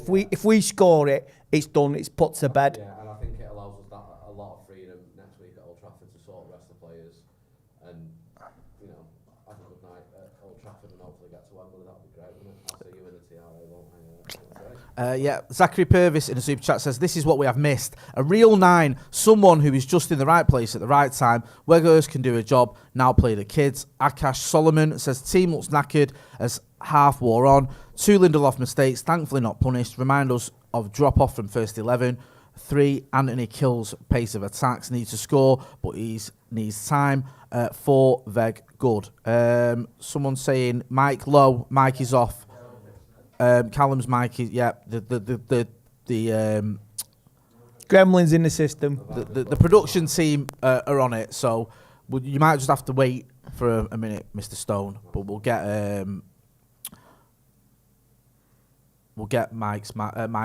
Callum's mic back on. Andy's mic's okay, I take it. Yeah. This tie ain't done. This tie ain't done at all. Man United away falling very quiet tonight. And the Forest fans have actually give as good as they got. Very vocal.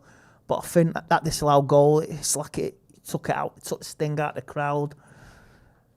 Because, like I said, the mistake as well, that came from a Marcus Rashford. We're on the attack. And it was a mistake, and it's sloppiness as well. Because they've had about 3 or 4 chances. They should be level. Yeah, they should be. But they're not.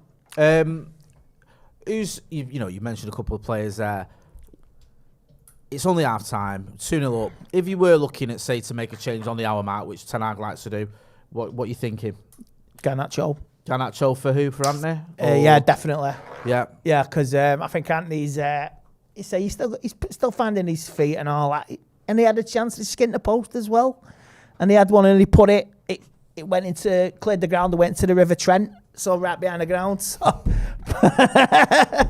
But probably landed at Notts County's football ground. But I would say, Garnacho definitely make a change to second half on the 60th minute. If we can get that third goal by the 60th minute, I mean, one change I'd like to see, and it's not because I don't think he's playing well, but I'd like to see Ericsson up, just give him a rest. Yeah, I think we run this poor kid into the ground, and it's nothing to do with the obviously what happened to him at the Euros a little while ago, although that might be in fact. It's just the fact that he plays almost every game, and he puts a shift in every game, and at times he looks a little bit leggy towards the end of the game, and it'd be nice if we could rest him. And you think if we get that third goal, surely you can afford to take Christian Eriksen off. He can have a week off. I won't even play him Saturday. No, that's a good I don't think he will play Saturday. How's Mike, Ethan? Are we back on? It's a duck, just while we confirm that. Says, Juve look like they will get deducted yet more points. Also, players being banned. We should try it for some players on the cheap, like Vlahovic. We're talking Rabiot, relegation. Or Rabiot. Can I ask Andy one question? Yeah. Paul Pogba to return. What do you reckon? I'd rather drink battery acid. It's not going to happen that though, is it? No, never. It's not. You're not going to have Paul Pogba back. I don't know where that came from. Like, he literally, we had him for nothing from Le Havre. He left for free. We paid 89 million quid for him. Whatever you think of Paul Pogba, whether you liked him or not, he then left again. We're not going to bring him back for a third time. It's just not going to happen. And especially when the fact that he left after what was an okay time at United, but he was injured a lot of the time, and he's injured now.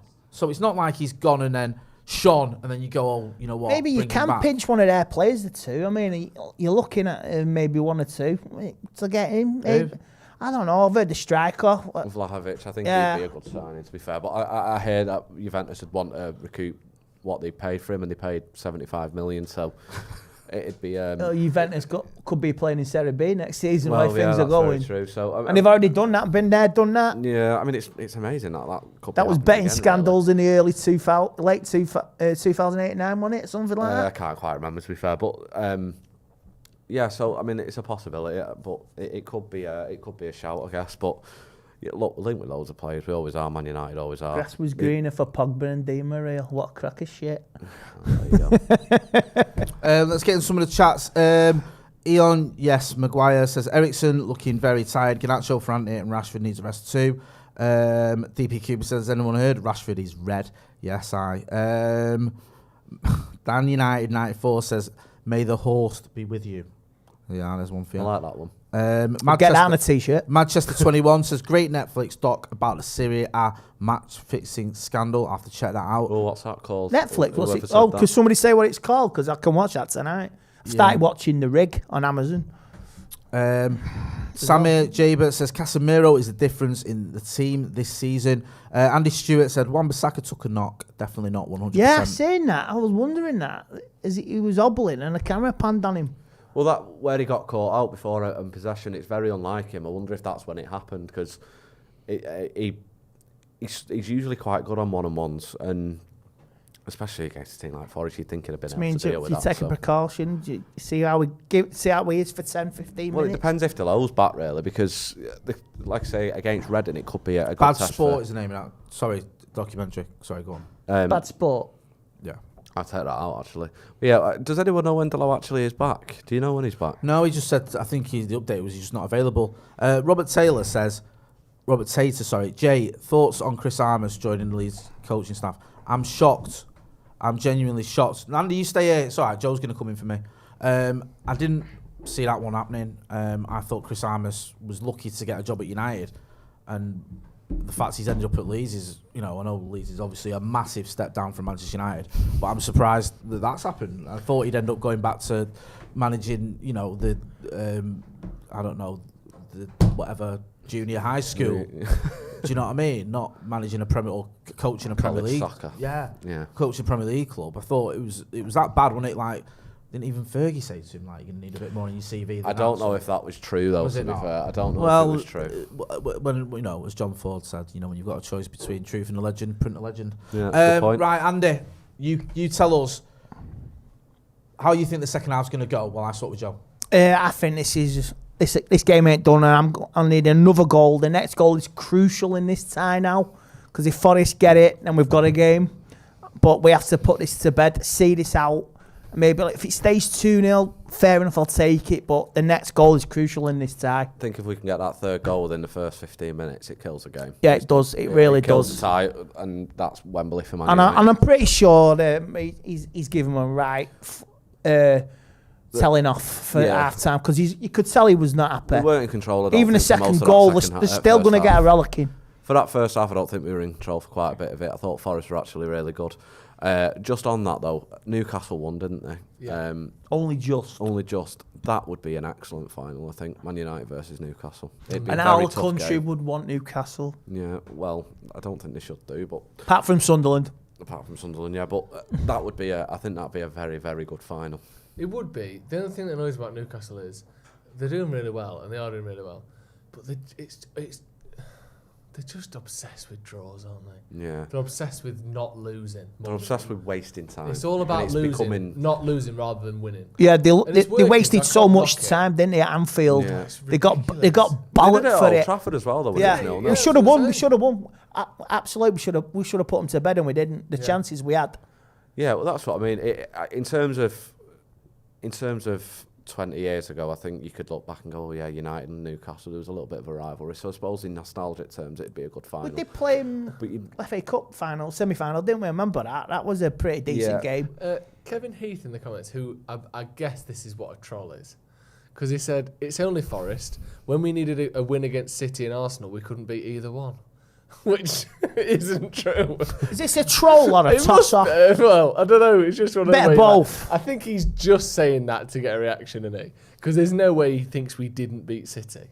Like, I don't know what that... I don't know what... Depends what he's been smoking last 10 days, isn't it? Yeah, I think it's just... I saw a tweet the other day. Need some vitamins, mate. Everyone was going mental about it. I think Jay retweeted it as well, but someone said Van Dijk at 25 and he was holding the Champions League. And then it said Martinez at 25 and he was like crying on the floor. But obviously that person was joking, surely, because Van Dijk was like 28 when he won the Champions League. And Martinez has just won the World Cup as a 25-year-old. So surely it's a joke. Yeah. It was a scouser, so you never know. Jay said it was a scouser, so you never know. Yeah, you can never trust them. But yeah, that is not the official thoughts of Stretford Paddock. But you know, you are allowed to say what you'd like. Someone said troll and tosser. Unbelievable. Well, United fans, you don't want to like troll and tosser. Yeah. Tosser troll. Yeah, very interesting. Sam Goff says, did Ethan's daddy mints go straight through you, Joe? No, I just had a long wee, and my dad rang me actually, so that's why it took me a few minutes to get back in here. But you got to answer family calls, mate. Not wrong with that. He just wanted to talk about the football. He said he thinks Anthony's played well so far. I think he's playing okay. He's okay. I mean, maybe Garnacho for the second half for Anthony. At a certain point in the match, it's like, say, if we can get the third, then change it, rotate it. Garnacho tends to go to the left, though, doesn't he? Yeah. So how would you do that? What would you do? Put Rashford on the right? Maybe put Rashford on the right. Yeah. Give me some free fall, because he did it again. He came on against City and they couldn't cope with him for the last 15 minutes. You'd want to bring Rashford off, though, surely, for a rest, maybe, I think. Wouldn't that be? I don't know, because if they get a goal, if we took off if we get the third goal in the first 10, 15 minutes, you take him off. That's fair enough. But if you take off Rashford and they score, geez, you got a game then. Yeah, that'd be annoying. Bad mistake. He is our sort of focal point in terms of goals, isn't he? So it could be a bit of a risk. If this stays 2-0, it's controlled. That's safe. It's 2-1. There's a game back at Old Trafford. I'm telling you, they've got nothing to lose. You'd take 2-0 now, wouldn't you? Of course I would. End it now, not... Do away goals count in the League Cup? No. I don't believe they do they? No, they don't. No, they don't count in anything anymore, No, they don't. They don't. I think in the old, a couple of years ago, they might have counted after extra time. Yeah, was that the FA Cup? You might be right, actually. Yeah. After early parts of the 2000s, they counted after extra time. Because I do remember that. Because, Carabao Cup final, David Moyes, we were losing 2-1 to Sunderland, and we were winning 1-0. We were going through. Sunderland scored an away goal, and it was at the 93rd minute, and then we went up the other end 90 seconds later, and Chicharito. So it went to penalties, so away goals would have counted. Sunderland were going through on away goals, so we had to score, you know what I mean? So, yeah. I've just noticed something. If we cut to the wider sec, if you spun the hair on your head 180 degrees, and you spun the hair on your head 180 degrees, you'd swap sides. You'd swap who you were. You'd become Andy, and you'd become Callum. What are your thoughts on that? You reckon? I shaved this today. Because it's the same length as each other's hair. Your beard is about the same length as Andy's head. There's only one Andy Tate and there's only one Callum. That's true, actually. That is very true. There is only one Callum and one Andy Tate. That's true, actually. All right, sorry for saying that, everyone. There's only one of you. That's true. There was two. To be fair, believe it or not, I had my hair cut today. It looks quite crisp. Yeah. The beard's looking it's crisp. It's very, what's the word? Refined, I guess. Yeah. Very aerodynamics, like a speed thing. I need all the speed I can get, to be fair, because it just. Are you quick over 10 yards? Quick over a yard, I reckon. Over 50 yards? Probably not. No. Okay, interesting. Yeah. Did we hear Zachary Purvis's comment about missing a real number 9? I don't believe we did. Okay, so I can't he said remember if we did, that's anyway. what we have missed, a real number 9, someone who was just in the right place at the right time. We did hear that comment. Okay, yeah. so thank There you. we We've got another one from It's a Duck. Have we read this one? He said, Juve look like they might get deducted yet more points. Have we read this? Yes. We did hear that one as well. Jay has done everything on this, He was a and you're perfect just standing repeat. host. Rinse, repeat, rinse, repeat, rinse, repeat. Yeah, anything I can do, Jay can do better, eh? Sad, really. Oh, your feelings it, bro. I'm Not sorry, her, mate. but certainly. I know Andrew'd say it can be a right bastard, but you know, I'm not that. Not you. I'm not him. The second half has kicked off. Manchester United kicking from west to east as we look at it. Nottingham Forest are attacking the Trent end. The Trent end. Named after Trent Reznor, that end, I believe. It's the River Trent. That's it. Yeah, excuse me. Trent Reznor. Sorry about that. Was he a stunt man? A musician. Okay. Corner to Forest. We'll get Jay Motty back in here in just a couple of minutes. He's just polishing his shoe over there, I think. Defend this.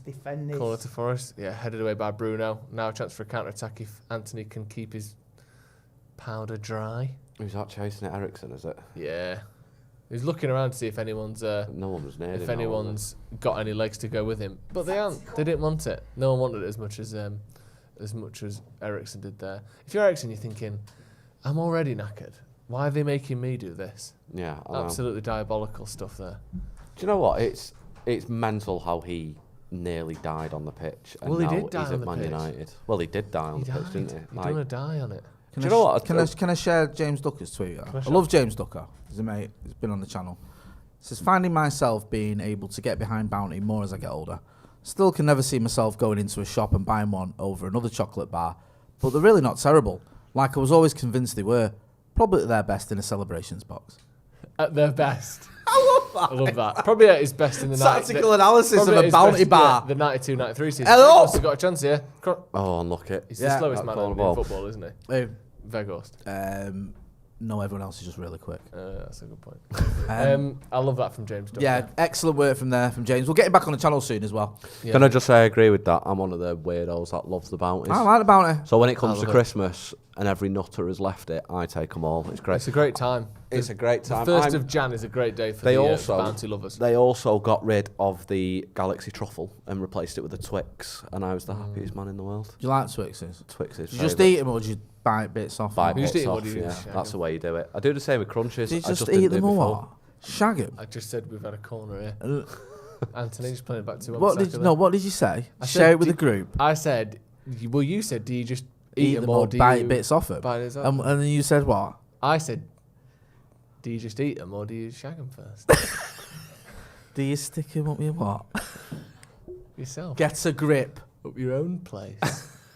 Anthony. Oh, and then love a little dummy. What was your dad saying about Andy? Because your dad's a wise man and I mean Well, that sincerely. he said he thinks he's played. He thinks he's been okay. He thinks he's been pretty good. Not like amazing, but he's had a decent half for a winger. Like he thought the shot was really good for the second goal. Yeah, Anthony's just being simply judged on his price tag, isn't he? And yeah, that's his problem. And he's getting to the point where if he doesn't have a world class half or a world class game, you're allowed to say shit. Yeah, because he's quite traditionally dislikable in the sense of he's a bit flash. He's got the tattoos on his neck. He's a skillful player. Like if you're an old school football fan or just someone who's a bit out of touch, you could find easy ways to have a go at him if you wanted to. Especially if you're not a United fan. What's an unpopular opinion you've got, Joe, about United? Like genuine, don't like because people say unpopular. Unpopular opinion. I think Fergie's mint. No, like well, it's the opposite. Go on. No, not the opposite. I think Ferguson should have won more European Cups. I think that's fair, to be honest with you. I get it. Is it not unpopular? It probably. And I think it's his fault that we didn't. Okay, yeah, that's relatively anything that's slightly critical of Sir Alex Ferguson is. I think he had a bit of a weakness in Europe. Did you know Jay spoke to Sir Alex Ferguson once? He's not mentioned it. I didn't want to bring it up, but you mentioned it. I did speak to him extensively for about a good 2.5 minutes. Yeah. What's your unpopular opinion about United? Make it actually unpopular, because I've just dissed Fergie a little bit, so don't leave me hanging. Just say I think the ground needs redevelopment.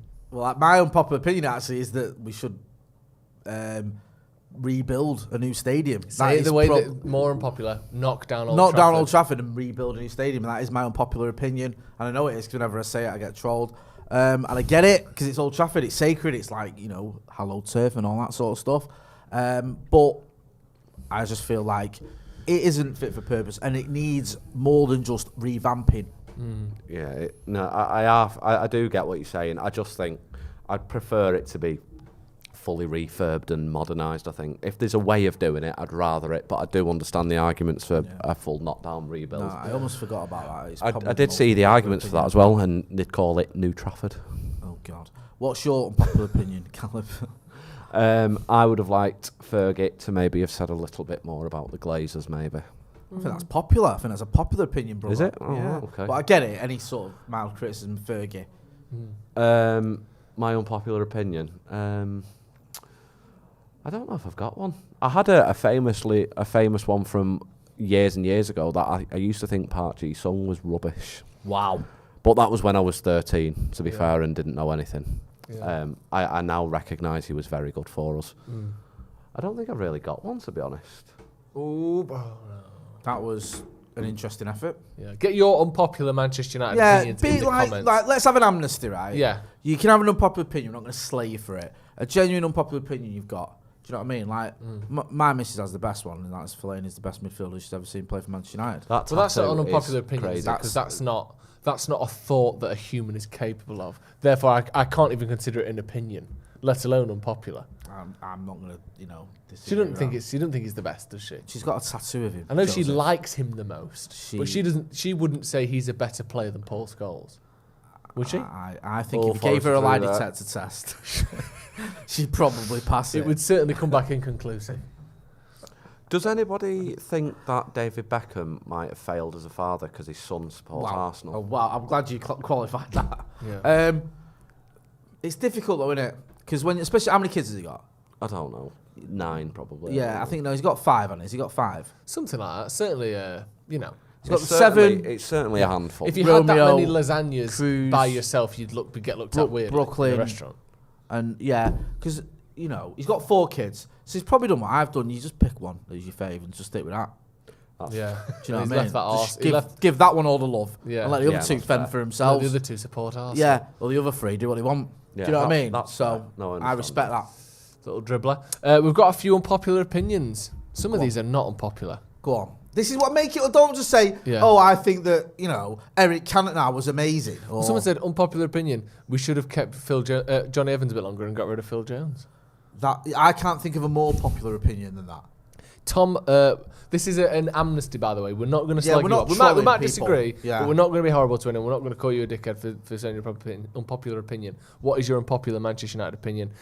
Tom says Giggs was good, but never as great as he was made out to be. That's interesting, that. Go on. Do you know what I will say about this? Right. I think, and I'm not saying he's as good as him, I think there's a level of inconsistency with Giggs that people ignore. And it's like, it's different now because wingers aren't the same. But like, hit the bar. Eriksen's hit the very meeting point of post and bar there.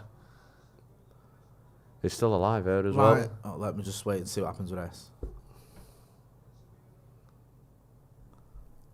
United are still on the attack here. Rashford's drilled one and Hennessy's... Like, if you look at the 93-94 season, I think he's got about 18 goals or whatever. But a lot of seasons he'd get 4 or 5 goals and maybe 8 or 9 assists, which is a good return. But if you think about it, if he's playing like 55 games that season in all comps, there'd be a lot of games, and it's not just about goals and assists, where he would drift in and out of games. Yeah. Do you know what I mean? I watched Giggs' entire career, and he's a phenomenal footballer and a legend. But he was very inconsistent for a spell, especially. Do you know what I mean? I think, was it the 2005 FA Cup final? He came on like last minute. Yeah. And I remember everyone thought he was on his way out, like he was done. And obviously he played for another 9 years, so that shows what everyone knows. Literally, but he was inconsistent. He could be inconsistent. So I don't think that's outrageous. I think now people don't want to say anything negative about his entire career at United. And he's obviously, like I say, a legend and one of the best players I've seen. But there was an inconsistency there. The problem is, and I think that goes with the territory of being a winger. I started watching Ryan Giggs every week, or was watching him week in, week out when he was 31. Yeah, because I didn't see much football in the 90s. I think he actually got more consistent in his latter stages of career. Less explosive and dangerous, but especially when he moved in the middle. There was a time when he was a young winger, and he's even not, when he'd been around a little bit, where he could have games where he'd be frustrated, but he was always capable of producing that moment of magic. And the trophies speak for themselves. You don't win 13 Premier League titles and 2 Champions Leagues unless you fucking mint. Yeah, very Do you know true. what I mean? But I think I can understand that, the school of thought from the kid there who commented. Imperious Brit, with his unpopular opinion, Vidic was better than Rio. No, I'm not having that one. No, Rio. I'll say Stan was better than Rio. That's an argument I've always made. But I think, for me, again, though, I understand it. I get it. It's not outrageous. Do you know what I mean? It's not like, how can you possibly say that? Because it's a, Nemanja Vidic is usually held up as the best centre-back the Premier League's seen because of his numbers and his stats. And he's got that season, I think it was 2008, 09 or whatever, where he's like, anything, by whatever metric you use, it's like most clean sheets, most tackles, most, most trophies or whatever, like most games won. Everything is just amazing. Whereas I think Rio's got, he's got seasons where it's great, but he's not got a season where there's that particular metric. And what happened with Vidic was, which I think has helped him, when Van Dijk was having that, fantastic 18-month spell. Yeah. If you compared Vidic during that period of 08, 09, I think it was, to Van Dijk, the numbers were better for Vidic. So people would go, look, he's not as good as Vidic. Where for me, Jaap Stam, 3 seasons, 3 Premier League titles, a treble, so obviously an FA Cup and a Champions League, and was just fantastic. Yeah. And was Fergie's biggest mistake, and he admitted that, was letting him go when he did. So my pecking order in the Premier League of all clubs would be Stam, Rio, Vidic, then it'd be Pallister, and then maybe you throw in someone like Steve Bruce, and then you're getting into your Ronnie Johnsons. Your Ronnie Johnsons, and then eventually you might get down to Van Dijk or someone. Yeah. Samyog here. Unpopular opinion, Lindelof is better than Martinez. Oh, Rashford's coming off and Garnacho's He got a bit of a coming knock on. there, didn't he? Yeah, he did a little bit. What do you make of that, Callum? Lindelof better than Martinez. Who said that? Samyog. That is Bandari. lunacy. That is genuinely, like, you want a... No, let's not, we gave him an amnesty, so let's not go back on it by saying that people, No, but you can't just come out with insane statements. We kind of said that we could. Yeah, that was the kind of the point. If you're going to use an amnesty, you may as well use it as well. Yeah. I mean, okay, well, yeah, all right. Do you know what I will say about Lindelof? And me and Mackie used to go toe-to-toe on this all the time. I like Lindelof. I don't think he's better than Martinez, though, by any Do you know stretch. when Pogba had his purple patch? Yeah. Under Ole. That season, like everyone was like, Pogba was our player of the season, and I thought Pogba was mint for like 15 games or 20 games maybe. He was phenomenal. Scored all those goals, took a lot of penalties though, and was great. But I thought over the course of the season, Lindelof was our best player. Yeah, I know. Because I thought Lindelof played well under Jose before Jose got sacked, and then played well under Ole. And also thought Lindelof played well in some of these games that Pogba missed. Like Pogba wasn't in Paris, was he? He got suspended, and there was a couple of other games that he missed. And I always thought Lindelof basically was like 7 out of 10 throughout the season. Pogba was like dropping a few 9s and 8s, but then was dropping a few 5s and 6s. JA, with an unpopular opinion, we were very lucky in both Champions League finals. The Bayern one, you can call it luck, but we weren't the better team. So we were lucky. I would say we were lucky in that. The Bayern Munich absolutely played us off the park. But the Chelsea one, we were. I thought we were easily the better team. Chelsea's goal is one of the luckiest. What, you get 3 deflections, and United had chance after chance that they missed or put wide. I don't think they were lucky at all. They were lucky in that Terry missed. At the bar, and like Terry missed. And the circumstances of way it sort of transpired with Drogba getting sent off and everything. Yeah. But I think we deserved to win. Definitely. I think the Bayern Munich game was awful. We were second best throughout that game until the last 2 minutes. Yeah. But all that matters is the you can say scoreline. that. I would agree that we were lucky in '99. Yeah. But Chelsea would have been lucky to have won that game, having the 90 minutes gone the way it did. I think people do that, and it's not. I'm not going to dig at the kid who's commented that. You sort of lump them both together a little bit. Yeah. And it's not really the same. To be fair, you probably lump it into a moment, though, and the 2008 thing that you probably remember the most is the John Terry slip, which is probably where the luck comment comes from, I imagine. Yeah. We were just lucky that he's a complete dickhead who changed the order of the penalties to make himself the next penalty taker, missed it, and then Solomon Kalou, who would have took it, scored. Yeah. So he just literally cost his team the Champions League final. Well done. Is there a bigger twat in football than John Terry, do you think? It's a reasonable debate. There's got to be someone who's like a murderer. Oh, shout there from producer Ethan. Not sure about yeah. What? That's not What? a bad shout. Well, he's saying Alonso is a bigger twat than John Terry. Mm. And, you know, without getting into the intricacies of, he literally did kill someone, didn't he? He did, actually. Yeah, so, you know, you can make it of that what you will. Oh, just when I was unlucky for Garnacho, that. Whenever I think of the biggest twats in football, I just think of Suarez and Terry. Yeah.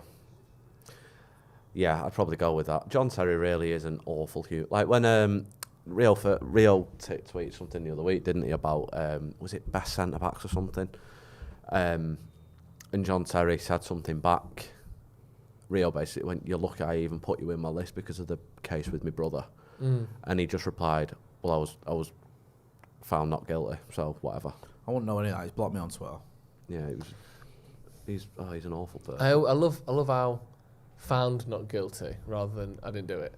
No. Like, they couldn't prove I did it. He admitted he shouted those words out. Yeah. He's never said he hasn't. No. Because he's on camera doing it. But he's argued that it was in reply to something which is just so stupid it's beyond belief. It's such childish logic in it. I wasn't calling him a dickhead. I was asking him if he'd called me a dickhead. Yeah, it's just nonsense. That's why I said it. It's just not only is he racist, he's spineless as well. Yeah. Do you know what I mean? Couldn't hold his hands up and say I made a mistake, I'm sorry. No. I had to go and, you know, just hide behind a load of nonsense. Yeah. So yeah, there's a load more in there. There's probably, like you say, there's, you know, obviously more distasteful things. What else have we got in the? People saying that Schmeichel was overrated. Nah. Do you know what with Schmeichel, right? He's a very good goalkeeper, in my opinion, the best I've seen other than Edwin van der Sar and Les Sealy and Jim Layton and Chris Turner. Roy Carroll. And Roy Carroll and Tim Howard and David De Gea, obviously. Ben Foster. Kevin Pilkington, Ben Foster, and Nick Culkin. Anders Lindegaard. Obviously, a good shout. And Raymond van der what Gaal. a legend he was. Fabian Barthez, obviously. Mark Bosnich as well. Yeah. Van der Gaal. Let's not forget him and Andy Gorham, God rest him. Yeah. So yeah, other than them lot, he was the best I've seen. Sorry, can I stop you there? Yeah. Massimo Taibbi. Sorry, how can I forget? Yeah. The legend, man of the match at Anfield. The thing with Schmeichel is he's one of those players that if you actually, when you go back and watch, he makes some mad mistakes. Yeah. Like, he wasn't mistake proof like Van der Sar was, but he did so many proactively brilliant things. I think, and did change how goalkeepers approach football for about 10, 15 years. You know, when you talk about match-winning moments, yeah, I think Schmeichel's got a few of them in his locker. Like the game at the St James is his obvious one, where we won 1-0. Eric scored the winner, and it was a game we had to win. I think they were 9 points clear at the time, or they might have been 12 points clear, and we had to win it, and we did. And he had, you know, a man of the match performance. So I get it. It's just, it's difficult for me to get over the cartwheel in front of United fans when you're playing for Manchester City and you're beating us in the derby. That's not all right. Do, I mean, and it's not the same as Andy Cole going playing for City or Dennis Law, because you're literally celebrating you winning by cartwheeling in front of United fans and then pretending like you love us. It's just I think that his status with United kind of went down there, didn't it? I've got a bit of an unpopular opinion though. It's probably more online this than with you two, I imagine. But I don't think Ronaldo was United's best ever Premier League player. Rooney? Maybe Cantona, I think. Really? Probably go Cantona. Cantona or Rooney, I think. But I don't think Ronaldo was, because that one season was phenomenal. But in terms of longevity, I think probably Cantona or Wayne Rooney was probably our best ever Premier League player. Yeah, I'd go with that. I could see that. I'd probably go, for me. It's weird because I think Keane's in with a shout, you know. Well, yeah, do you maybe know Roy why? Keane. Because he wasn't like you know, Rooney was arguably at one point the best striker in the world, or Ronaldo was the best winger or whatever in the world. But Roy Keane was like mint at everything. Not the best at something, but mint at tackling, mint at passing, mint at, you know, could get you some important goals. But it's just his sheer personality that carried you through. And you forget that spell where United winning title after title. The only reason we didn't win in '98 in the middle of all that is because Roy Keane got injured for the entire season. Yeah. He got injured at Leeds against Haaland. When Haaland stood over him and shouted at him, so he had a word with him next time he played him. But you know, Arsenal caught us up after that. We were 10 points clear or 9 points, 10, whatever it was. Roy Keane got injured, and Arsenal made up the difference because he was that important. Do you know what I mean? And then what happens when he comes back? We win the treble. Yeah. It's like, do you know what I mean? I'm 3 in a row. Like, just a fantastic foot. And I think because of his personality now, he's like underrated as a player. I think you pointed out about Gary Neville, because Gary Neville plays down how good he was, and people just assume Gary Neville was just rubbish and in a good team, but he was a very, very good right back. Yeah, you know, well, he's he played one of the best right backs. From United. What, 80 odd games for England as well, or something ridiculous, didn't you he? don't play 600 games for United, win what 12 Premier League titles? 10 Premier League titles. Yeah, if you're not good at football. Yeah, 85 games for England. The thing that always baffles me in terms of Man United, though, is how when they talk about greatest ever Premier League strikers, Andy Cole is never ever mentioned. See, one of the ones on here was that Andy Cole was overrated. No, as an unpopular opinion. That really is silly, though. No, I'm sorry. What I will say about Andy Cole is I think it's the other way around. I think, again, it's like, what do you want to measure this striker by? Is it goals? Andy Cole scored what? The third, fourth most amount of goals of any Premier League player in history? 187, right. I think it is. One of them from a penalty. Is it assists? He got something like the 15th or whatever most assists in Premier League history. Is it trophies? He won 5 titles and a Champions League. And also, there's this nonsense where I think it was Glenn Hoddle said he needs 5 chances to score a goal. He scored 187 goals, right, in Premier League. So you're telling me if he converted all his chances, he'd have scored nearly 1,000 goals? Yeah. That's insane. That's not possible. So you're talking rubbish. Yeah. Do you know what I mean? If that was the case, then he would be by far, by probably 2 or 3 times the next person, the best striker at creating chances for himself in history. Yeah.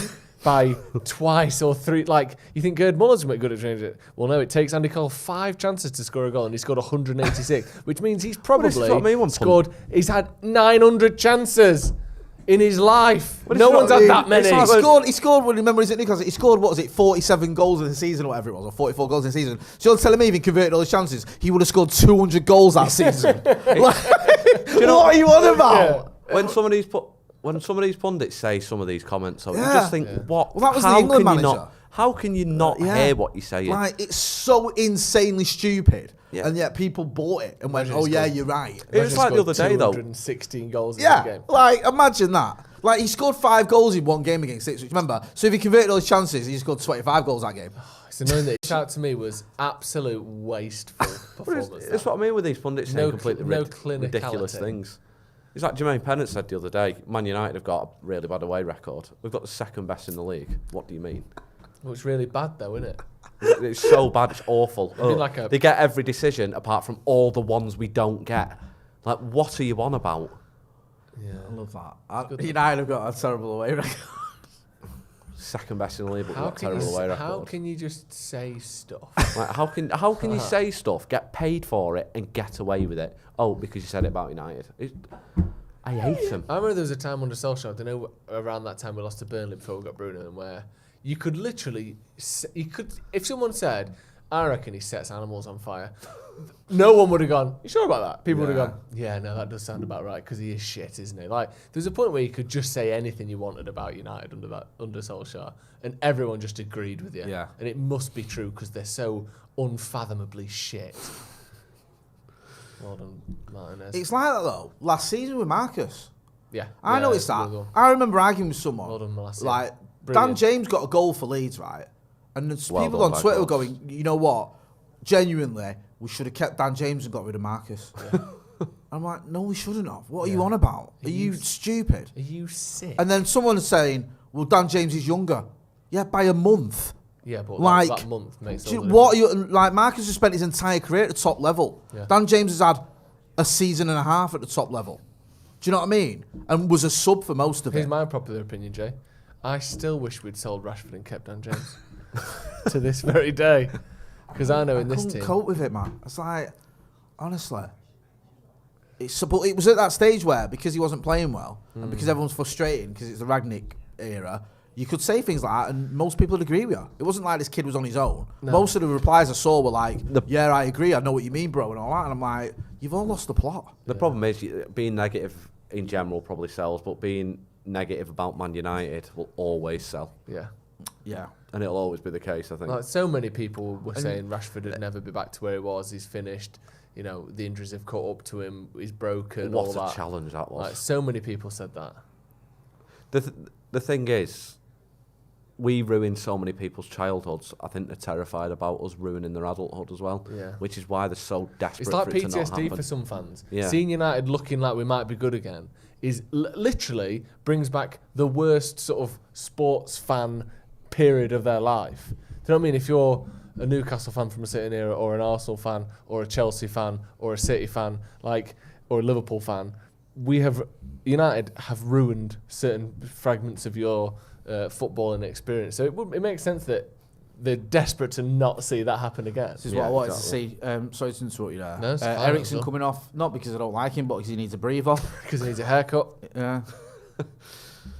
Who's he coming off? Yeah, well, Palestra and Fred are coming on. I think it's Anthony and Eriksen coming off. Oh, is Palestra coming on? Oh, I'm excited to see this kid, actually.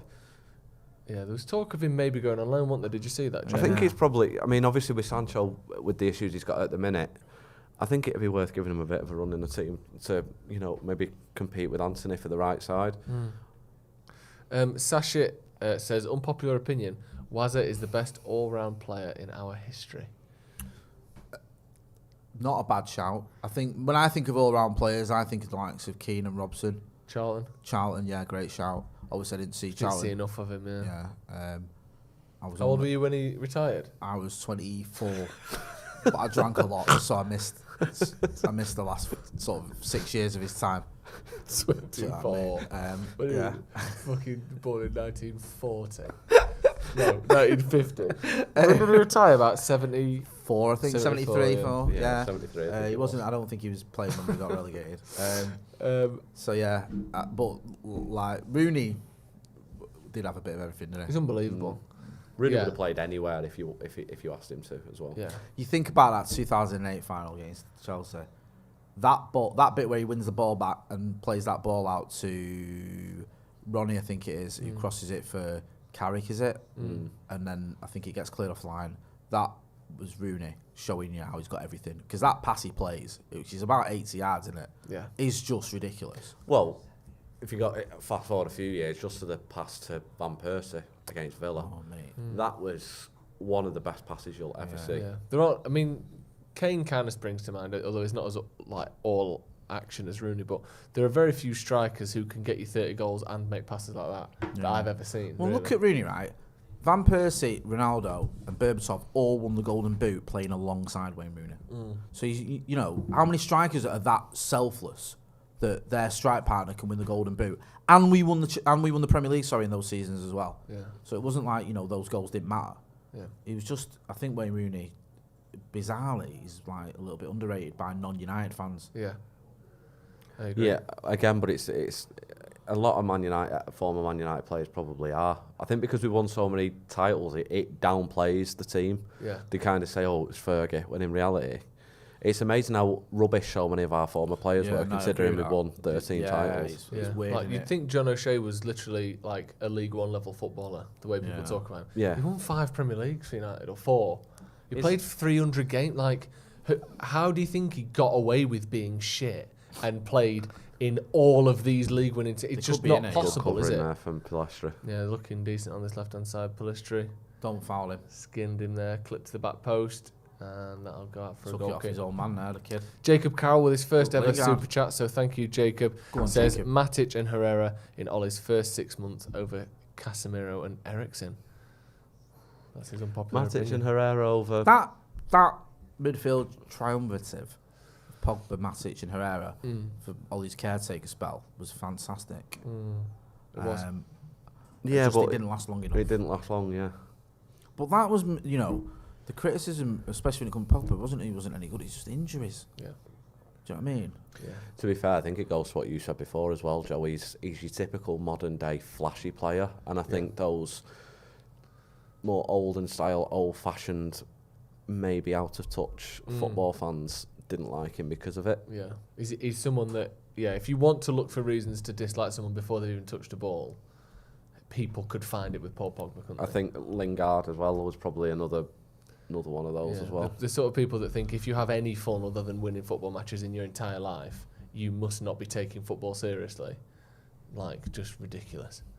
Oh, he did some dancing, Jay, so he must not care about his It's team. like that shit the other week, right? I don't know, man. Maybe I'm looking at it the wrong way, but I've seen Dan Burn dancing in the changing room, everyone loving it. I've seen Lingard dancing in the changing room and he getting powers. United are away. Why, you know? Yeah. You know what I mean? Well, Or it's the obvious, fact that isn't it? one's brown and the other one isn't. Yeah. Do you know what I mean? the No, thing what is the reason there? Though? People Why- can why say, is it's not that, but there is is it then? definitely an element of that. We've To- both to got what through to degree the you League can Cup maybe semi-finals. They're both buzzing about it, and you see Lingard dancing and getting absolutely trolled, and I see Dan Burn dancing and everyone's loving it. And it's getting shared everywhere, and I ain't got a problem with either of them, by the way. No. Dancing in the dressing room after you just got through to a cup semi-final is perfectly fine. Has been happening for 150 years. You should celebrate your victories. There's Yeah. nothing wrong with that. Yeah, 100%. It's just then okay. Why are we seeing all this nonsense for Jesse and this energy for him? And I'm not exactly his biggest fan, but why? Yeah. And then Dan Burns is like, "Oh, that's so good. That let's have another look to that clip." Yeah. You know what I mean? I mean, the reasoning's probably as clear as day, but many probably won't want to speak you about know what? it. If I'm missing something, then please elucidate me, because that's how it sort of looks to me. It's just one rule for one and one rule for another, and I think you either dislike it both or you just don't mind it both, and that's like with me. I couldn't care less. I was going to say, I don't know how people have got so much time to care about so Like, many things. like get a Who life cares? and Someone think just about dancing something 'cause they won a else. football match. Yeah. Everyone's done that. Do you know what I mean? What are we on about? United just holding the ball a little bit. It's been a bit of more of a composed second half performance, I've thought, from United. Yeah, I think Not giving away. They've had a couple of sort of half sniffs, haven't they? But United have looked less likely to score, but Forest have looked much less likely to score as well, haven't they? Which is what we needed, I think. Yeah, Because the last thing I wanted was just like slugging it out back and forth second half, ending it up at like a 2-2. I think a comfortable second leg would be ideal at this rate now. Yeah, I mean, obviously the game's not, the tie isn't won, but No, if you but said, go into Old Trafford with a 2-goal. yeah, if we started every game at Old Trafford with a 2-0 lead, we'd probably win the league. So it's like it's a good spot to be in. I wish the Premier League would test that theory. I fucking love that. Just wild. I wish they just went, you know what we're going to do this season? United get a 2-goal start. In every game. Every game. Just see if it works for them. There's no way we won't win the league. If it was every game. Old Trafford, maybe not, because we're away record. If we started every single game 2-0 up, we'd win the league. Of course we would. But Easy. then I'd argue that you could probably get away with that for... I'd go as low as Spurs. Every single game a 2-0 start. I think you could go lower. Yeah. What's Like, that's the massive, that. Who is the worst team that could win the league Yeah. by having a 2-0 start to every game? I think even Brighton have been with a shout. Yeah. Like- Brian being with a shout. 2-goal lead is massive. If you get the first goal in the game, you're 3-0 up. But the thing you have to remember is, Jay, people are winning the league with they draw 3, lose 2, and you've won the league now. Yeah. So like, do you know what I mean? Like, I think Liverpool, when they won the league, it was literally like they drew 3 games, lost 2 games, something like that. Yeah. So do you think that Forest, for instance, if they started every game 2-0 up, I still think they'd draw and lose more than that. I still think they'd lose 4 games. Do you? Yeah. I don't think they'd do it. I don't think Forest would do it. Forest, no, that's too low. I think all the top 6 would probably win. Yeah. Maybe the top 8. I reckon if you started it in like Crystal Palace's, they'd probably bottle it a little bit. Yeah. Because we might as well, because of the way it's set up, there'd be so many games where like it'd be 2-2 after like 8 minutes, and all the players are just shitting it, wouldn't it? Fucking hell. Imagine though. But the funny thing is, if you did that this season, right, we'd still have lost our second game. Yeah, that's a good point. We still have lost to Brighton. That's beautiful from Pellistri there. Looking. We'd have lost to Brentford 4-2. God, that dude. It's amazing to think that, isn't it? After we'd still have lost. We're gonna win the league. Actually, got 2 goals. Looking at it, we'd still have lost 3 games. We've only lost 5. We've lost 5. We'd still have lost to City. Still have lost to Brighton. We'd have drawn with Brighton. Yeah. Sorry. Still have lost to Brentford. Yeah, we'd have still lost more. Yeah, we wouldn't have won the league. We still would, about even that. if we just started every game 2-0 up, we still wouldn't be top. Maybe that theory is not as foolproof as I thought it was. Yeah, because Arsenal have dropped 4 points. Arsenal have dropped 5 points this season, and we would still have dropped 6. No, we wouldn't have. Oh, Arsenal would have dropped more because we'd have beat him at the Emirates. beautiful, beautiful stuff, Jay. We'd be top of the league by the skin of our tits.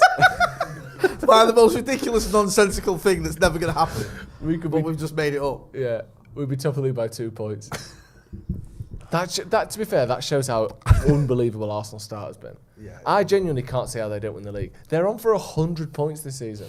Do you know if they don't win the league, there's no other way of describing it than bottling it. Oh, they have to win the league. I think they're literally on like the second or third best start to a Premier League season ever. The thing is with them as well. Do you know what? I wasn't convinced until I watched the game on Sunday and thought, do you know what? I felt the last time I was that like worried about an Arsenal attack was probably 2004-05 when they beat us in the FA Cup. Like, you know, when it was like Scholes, Keane, Vieira, all those. I get where you're coming from, Callum. I do, but I still feel like. I don't mean in terms of quality, I just mean where they are. Because everyone hates United, and because United fans, even ourselves, can be quite defeatist, has dismissed what happened with United. And not just the fact that we lost Casemiro, but the fact that we played on the Wednesday and they had a full week off. That matters, man. Those last 20 minutes, you could tell. Like, that makes a big difference. Do you know what I mean? Like, people just ignored it because it's like, we should beat them anyway. Well, that's not a fair level playing field. Everything was lined up for them. Do you know what? I know it sounds bitter. I know it does. But, like, them having a 7-day break and us having a 3-day one makes a difference. Us missing our best player matters as well. Especially and it's like, in those big games where the margins are so thin. Yeah, exactly. So I understand, and I'm not saying Arsenal don't deserve to stop. They do. My point is, I still don't feel like it's done for him in the win league. Because I still feel City will beat him twice. I think City will. And I hope beat they don't. times. I'd rather Arsenal win the league than City. Yeah. I know you feel differently, Joe, but I can stomach a few nanas on social media going, "Oh, we've won the trophy." Whereas going out here and seeing City fans banging on about 3 in a row do my head right in. Well, it's a perfect opportunity to plug my blog because I said exactly that. I said that in the blog. I said I was gutted we lost, but I wasn't too defeated about it because we did lose Casemiro. The squad was thin. They're 3 years into a manager. We're 6 months into one. And ultimately, they had a week off. We had 3 days between. And I think people on social media who were probably losing the plot over the idea that we lost Ronaldo to Weghorst and all that garbage, I think they just needed to... that then, Wan-Bissaka did really well. Yeah, he did.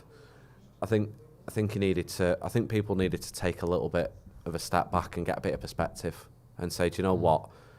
We nearly just got a point away from home at the Emirates against a team who've only lost 1 game all season, who were top of the league. Chill out a little bit. You can check out Callum's blog, The United Road.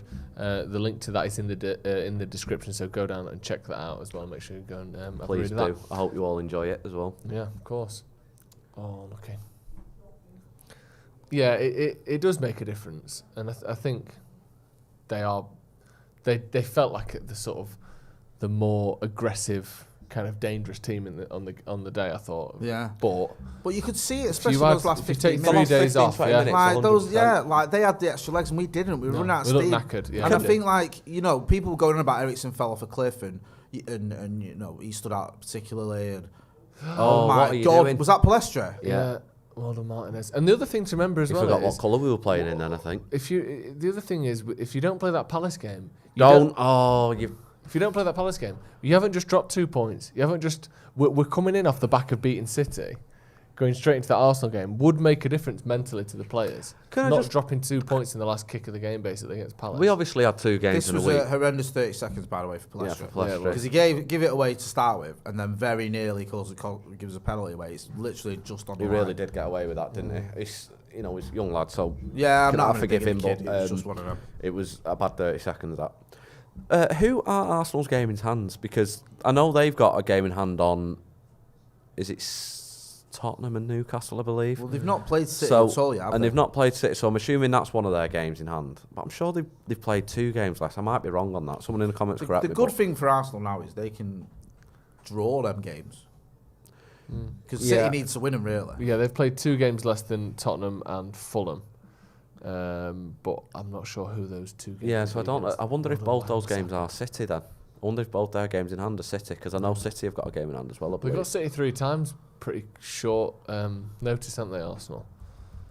And I do think City have probably got more quality than Arsenal. I think those games decide the league, to be honest. And it was nice to be talked about as a title race. And we're not technically out of it, I guess, but I think nobody'd put him. Think is it very close for Elanga? Yeah. He's put us shifting today. He's been good. He's been really good Vegas today. Yeah, he's held the ball up well. It was a really good finish that for the goal as well. It's his weak foot as well, I think. It wasn't easy that at all. No. Good finish. Sort of player you want in these games, really, isn't he? Yeah, he's definitely doing his job at United, isn't he? Yeah, he is.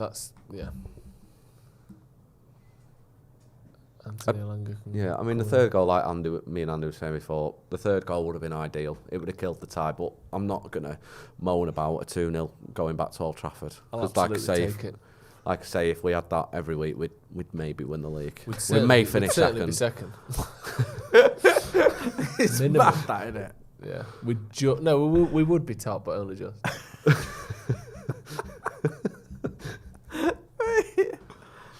That's a good little clip, that, isn't it? We need to just not. We need to keep a clean sheet. We really need to now. Yeah. Because it always still leaves you that little thing, doesn't it? If it's a goal. Yeah. 2-1. Even 2 goals, you think it's possible, but one is it's a horrible position to be in because you think, do we sit back, or do we try and get another one? Like what I don't like being 1-0 up in a second leg. Obviously, I prefer it to not winning, but 2-0 is so much better than 1-0. Twice as good. Is it next Tuesday, the second leg? Or Wednesday? I'll have a look. Joseph will get on his... I think it's Wednesday. I'll just double check. Matches. Yeah, it's Wednesday the 1st of February. Oh, is it? Right. Yeah, okay. so it's Reading on Saturday, 8 o'clock kickoff for anyone who's not or didn't know that. I said 8 o'clock kickoff on Saturday. And then it's another 8 o'clock kickoff on Wednesday next week. Just a bit of pressure here from Forest. It'd be nice if we could counter-attack a little bit. That's good. Oh, they've slowed it right down there, haven't they? Forest have just been allowed to reset, really. Yeah. Is it? Yeah. Looks like United are trying to play it out, doesn't it, really? You can understand why. I Yeah. mean, the past couple of games have probably put a little bit of fear into conceding the last minute again. Last 2 games, last minute conceded goal was really, innit? It was horrible, really. Yeah. Garnacho is back. Has he signed his contract yet? Not officially, no. We could really do with tying that down. Yeah. Well done, Fred. Out on your left, out on your left. Pilistri. I was unlucky that. Nearly Just there. slightly overhit the pass, wasn't it? Wasn't quite in the line of Pilistri there. Just took that little bit too long, Fred. There. Did well though to get the ball back in the first place. I thought he'd messed it up, but I feel like if that was another no, midfielder, heavy it's touch. a bad touch, yeah. Heavy touch from Pilistri. I feel like if that was another midfielder, I think they'd have shot there. If that was Bruno, I reckon he'd have gone for goal. Yeah. Free hit, wasn't it really? But he's just not got especially on his right foot. Great ball from Brilliant Bruno. from Bruno. Pilistri's on here. And he's fucking done about 8 kick-ups in his own box there, player. Bruno. Yes! Well done. Lovely finish that from Bruno. Just crisply, just drilled it along the ground there, didn't he? Hennessy couldn't get down in time. 3-0. That is literally the perfect result, that, innit? Yeah. As far as what you can expect from a first leg of any semi-final, that is phenomenal. That's perfect. Yeah. 3-0 back to Old Trafford. That's that done, innit? Brilliant. Well done. That's a lovely finish as well, because if he lifts that off God, there all the United fans have fell on the pitch there. Yeah. If he lifts that up, I think Hennessy gets that, but it's fizzed along the ground, isn't it? Yeah. That is decent. Great first touch. Brilliant pass to Pilistri as well. Well in on the side. first place. Yeah. Phenomenal This pass. was an odd tackle, this, wasn't it? Look at Oh, it does. And then this is good composure there from Elanga, and just a little zipper. Look at that. That's a brilliant finish from Bruno. Really good. See again there.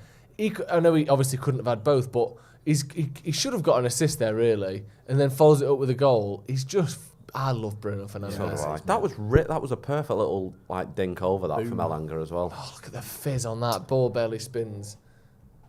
Yeah, well done. That's exactly what we needed. 3-0. 3-0, perfect result, that, innit? Yeah. Yeah. You know what would be even more perfect? 4-0. 4-0. Yeah, I love that. Well, You're not even, even more even if perfect Forest than had that. 2 goal start, we'd still be winning. Yeah, that's true, yeah. So, here you go. Look, the advertising hoardings collapsed there. There's a claim now. Oh, easy. Drop my finger. 800 fans claiming. You're in the stand. Yeah, you're on the Watchalong in Manchester. Why is that all blue then? But what hammer? Oh, that was it. Yeah. Ignore that. Come on. Brilliant. They've just had to rebuild the stadium now. Yeah. Oh, hello. 3 added minutes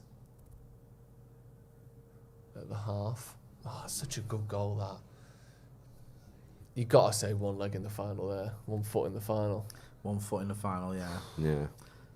Couldn't ask for more than that, really. I mean, you could ask for another goal, I suppose, but... Go on, let's get another one then.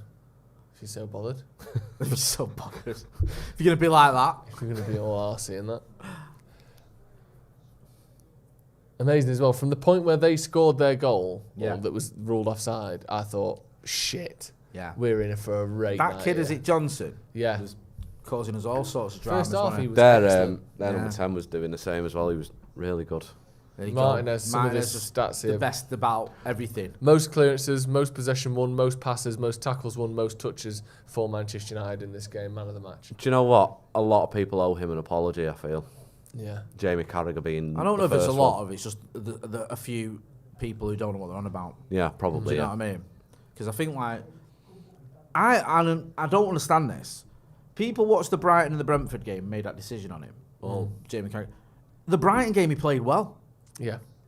You watch that game, him and Eriksen are our 2 best players. Yeah. He didn't do anything wrong. And the really. Brentford game, the one time where he was exposed for his height, he fell over. He didn't get out jumped. He slipped. Yeah. Anyway, it don't matter if he's 7 foot tall. If you're laid down, you can't win a header against someone stood up.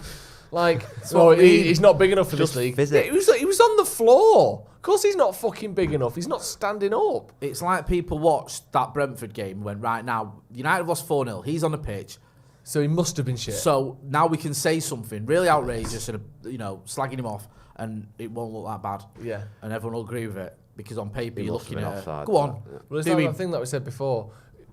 Once the circumstances are set up in a certain way, you're allowed to say anything then. Yeah. You can say that Martinez was shit, he's too small, he'll never work in this league. When actually, if you watch the game, he didn't have a bad game. No. Especially the Brighton game, like I said, he was all right. Yeah. Well, once you've set out a particular agenda, you'll look for anything to try and fit into it, really, won't you? And it's like, and it's harder for people. Look at that again there, stepping It's up. harder for people to go against that and stick up for him than it is for you to say that. Yeah. If you're going, actually, he's done really well. He did well in the Brighton game, and Brentford game weren't his fault. Yeah. And he's done well at Ajax, and Ten Hag knows what he's doing, and he's, he was man of the match against Haaland in Europe and all this or whatever. Yeah. People are like, oh, what are you talking about? This is the Premier League. Look at what he's done so far. He's rubbish. Yeah, and especially, obviously, you'd expect some United fans to say that, but I think that's what sets apart the top sort of journalists and pundits, the ones who, where obviously you don't want to just be a contrarian for the sake of it, but look for the less obvious, just to clear the ball there, the less obvious sequence of events. Look for something that's a bit more, out there rather than going, he's short, he's shit. Yeah, 100%. Let's say he's actually good. 3-0 to Manchester United, 1 foot in the League Cup final there. Obviously, not won yet by any means, but that's about as good a result as you could have hoped for going into that, isn't it? I'm going to stick my neck out and think we are in the final, aren't we? Come on. We're not going to lose 3-0 at Old Trafford. Clip that. We're not. My unpopular opinion is we're not going to lose. Do you know what I mean? Come on. Yeah. Surely we're in the final. We're in the final. I'm sticking my neck out. Eric Ten Hag's not going to lose 3-0 at home to Nottingham Forest. I love it. Yeah. We're starting with a 3-0 head start at Old Trafford. Come on. Will it be enough next week? If we're not in that League Cup final now, then we may as well just Do you know forget what? about this. It'd be ridiculous for Man United to lose 4-0 this season again. Again, yeah. It's not like we've ever done that this season to a team that I think was in about 13th when they did it. Right, that's going to be all from us. Thank you, Jay, for coming on. We'll be back for the review in just a few minutes. Stay where you are. I believe we'll be redirected to that, so stick around. Leave your telly, leave your phone, leave your laptop the way it is, and we will be back in just a few minutes. Thank you to Callum for coming on. Make sure you check out the United Road Callum's blog. The link to that is in the description. Big shout out Check as well. out Scotty and Motty podcast as well. We're getting his reaction later on, and Stephen Alson's and Adam McCall's as well. So make sure you stick to Stretford Paddock. Like I said, we're back in just a few minutes for the live review. Manchester United 3, Nottingham Forest 0. Surely into the League Cup final now, according to Jay Motty. There's no way we'll lose at home. See you in a bit.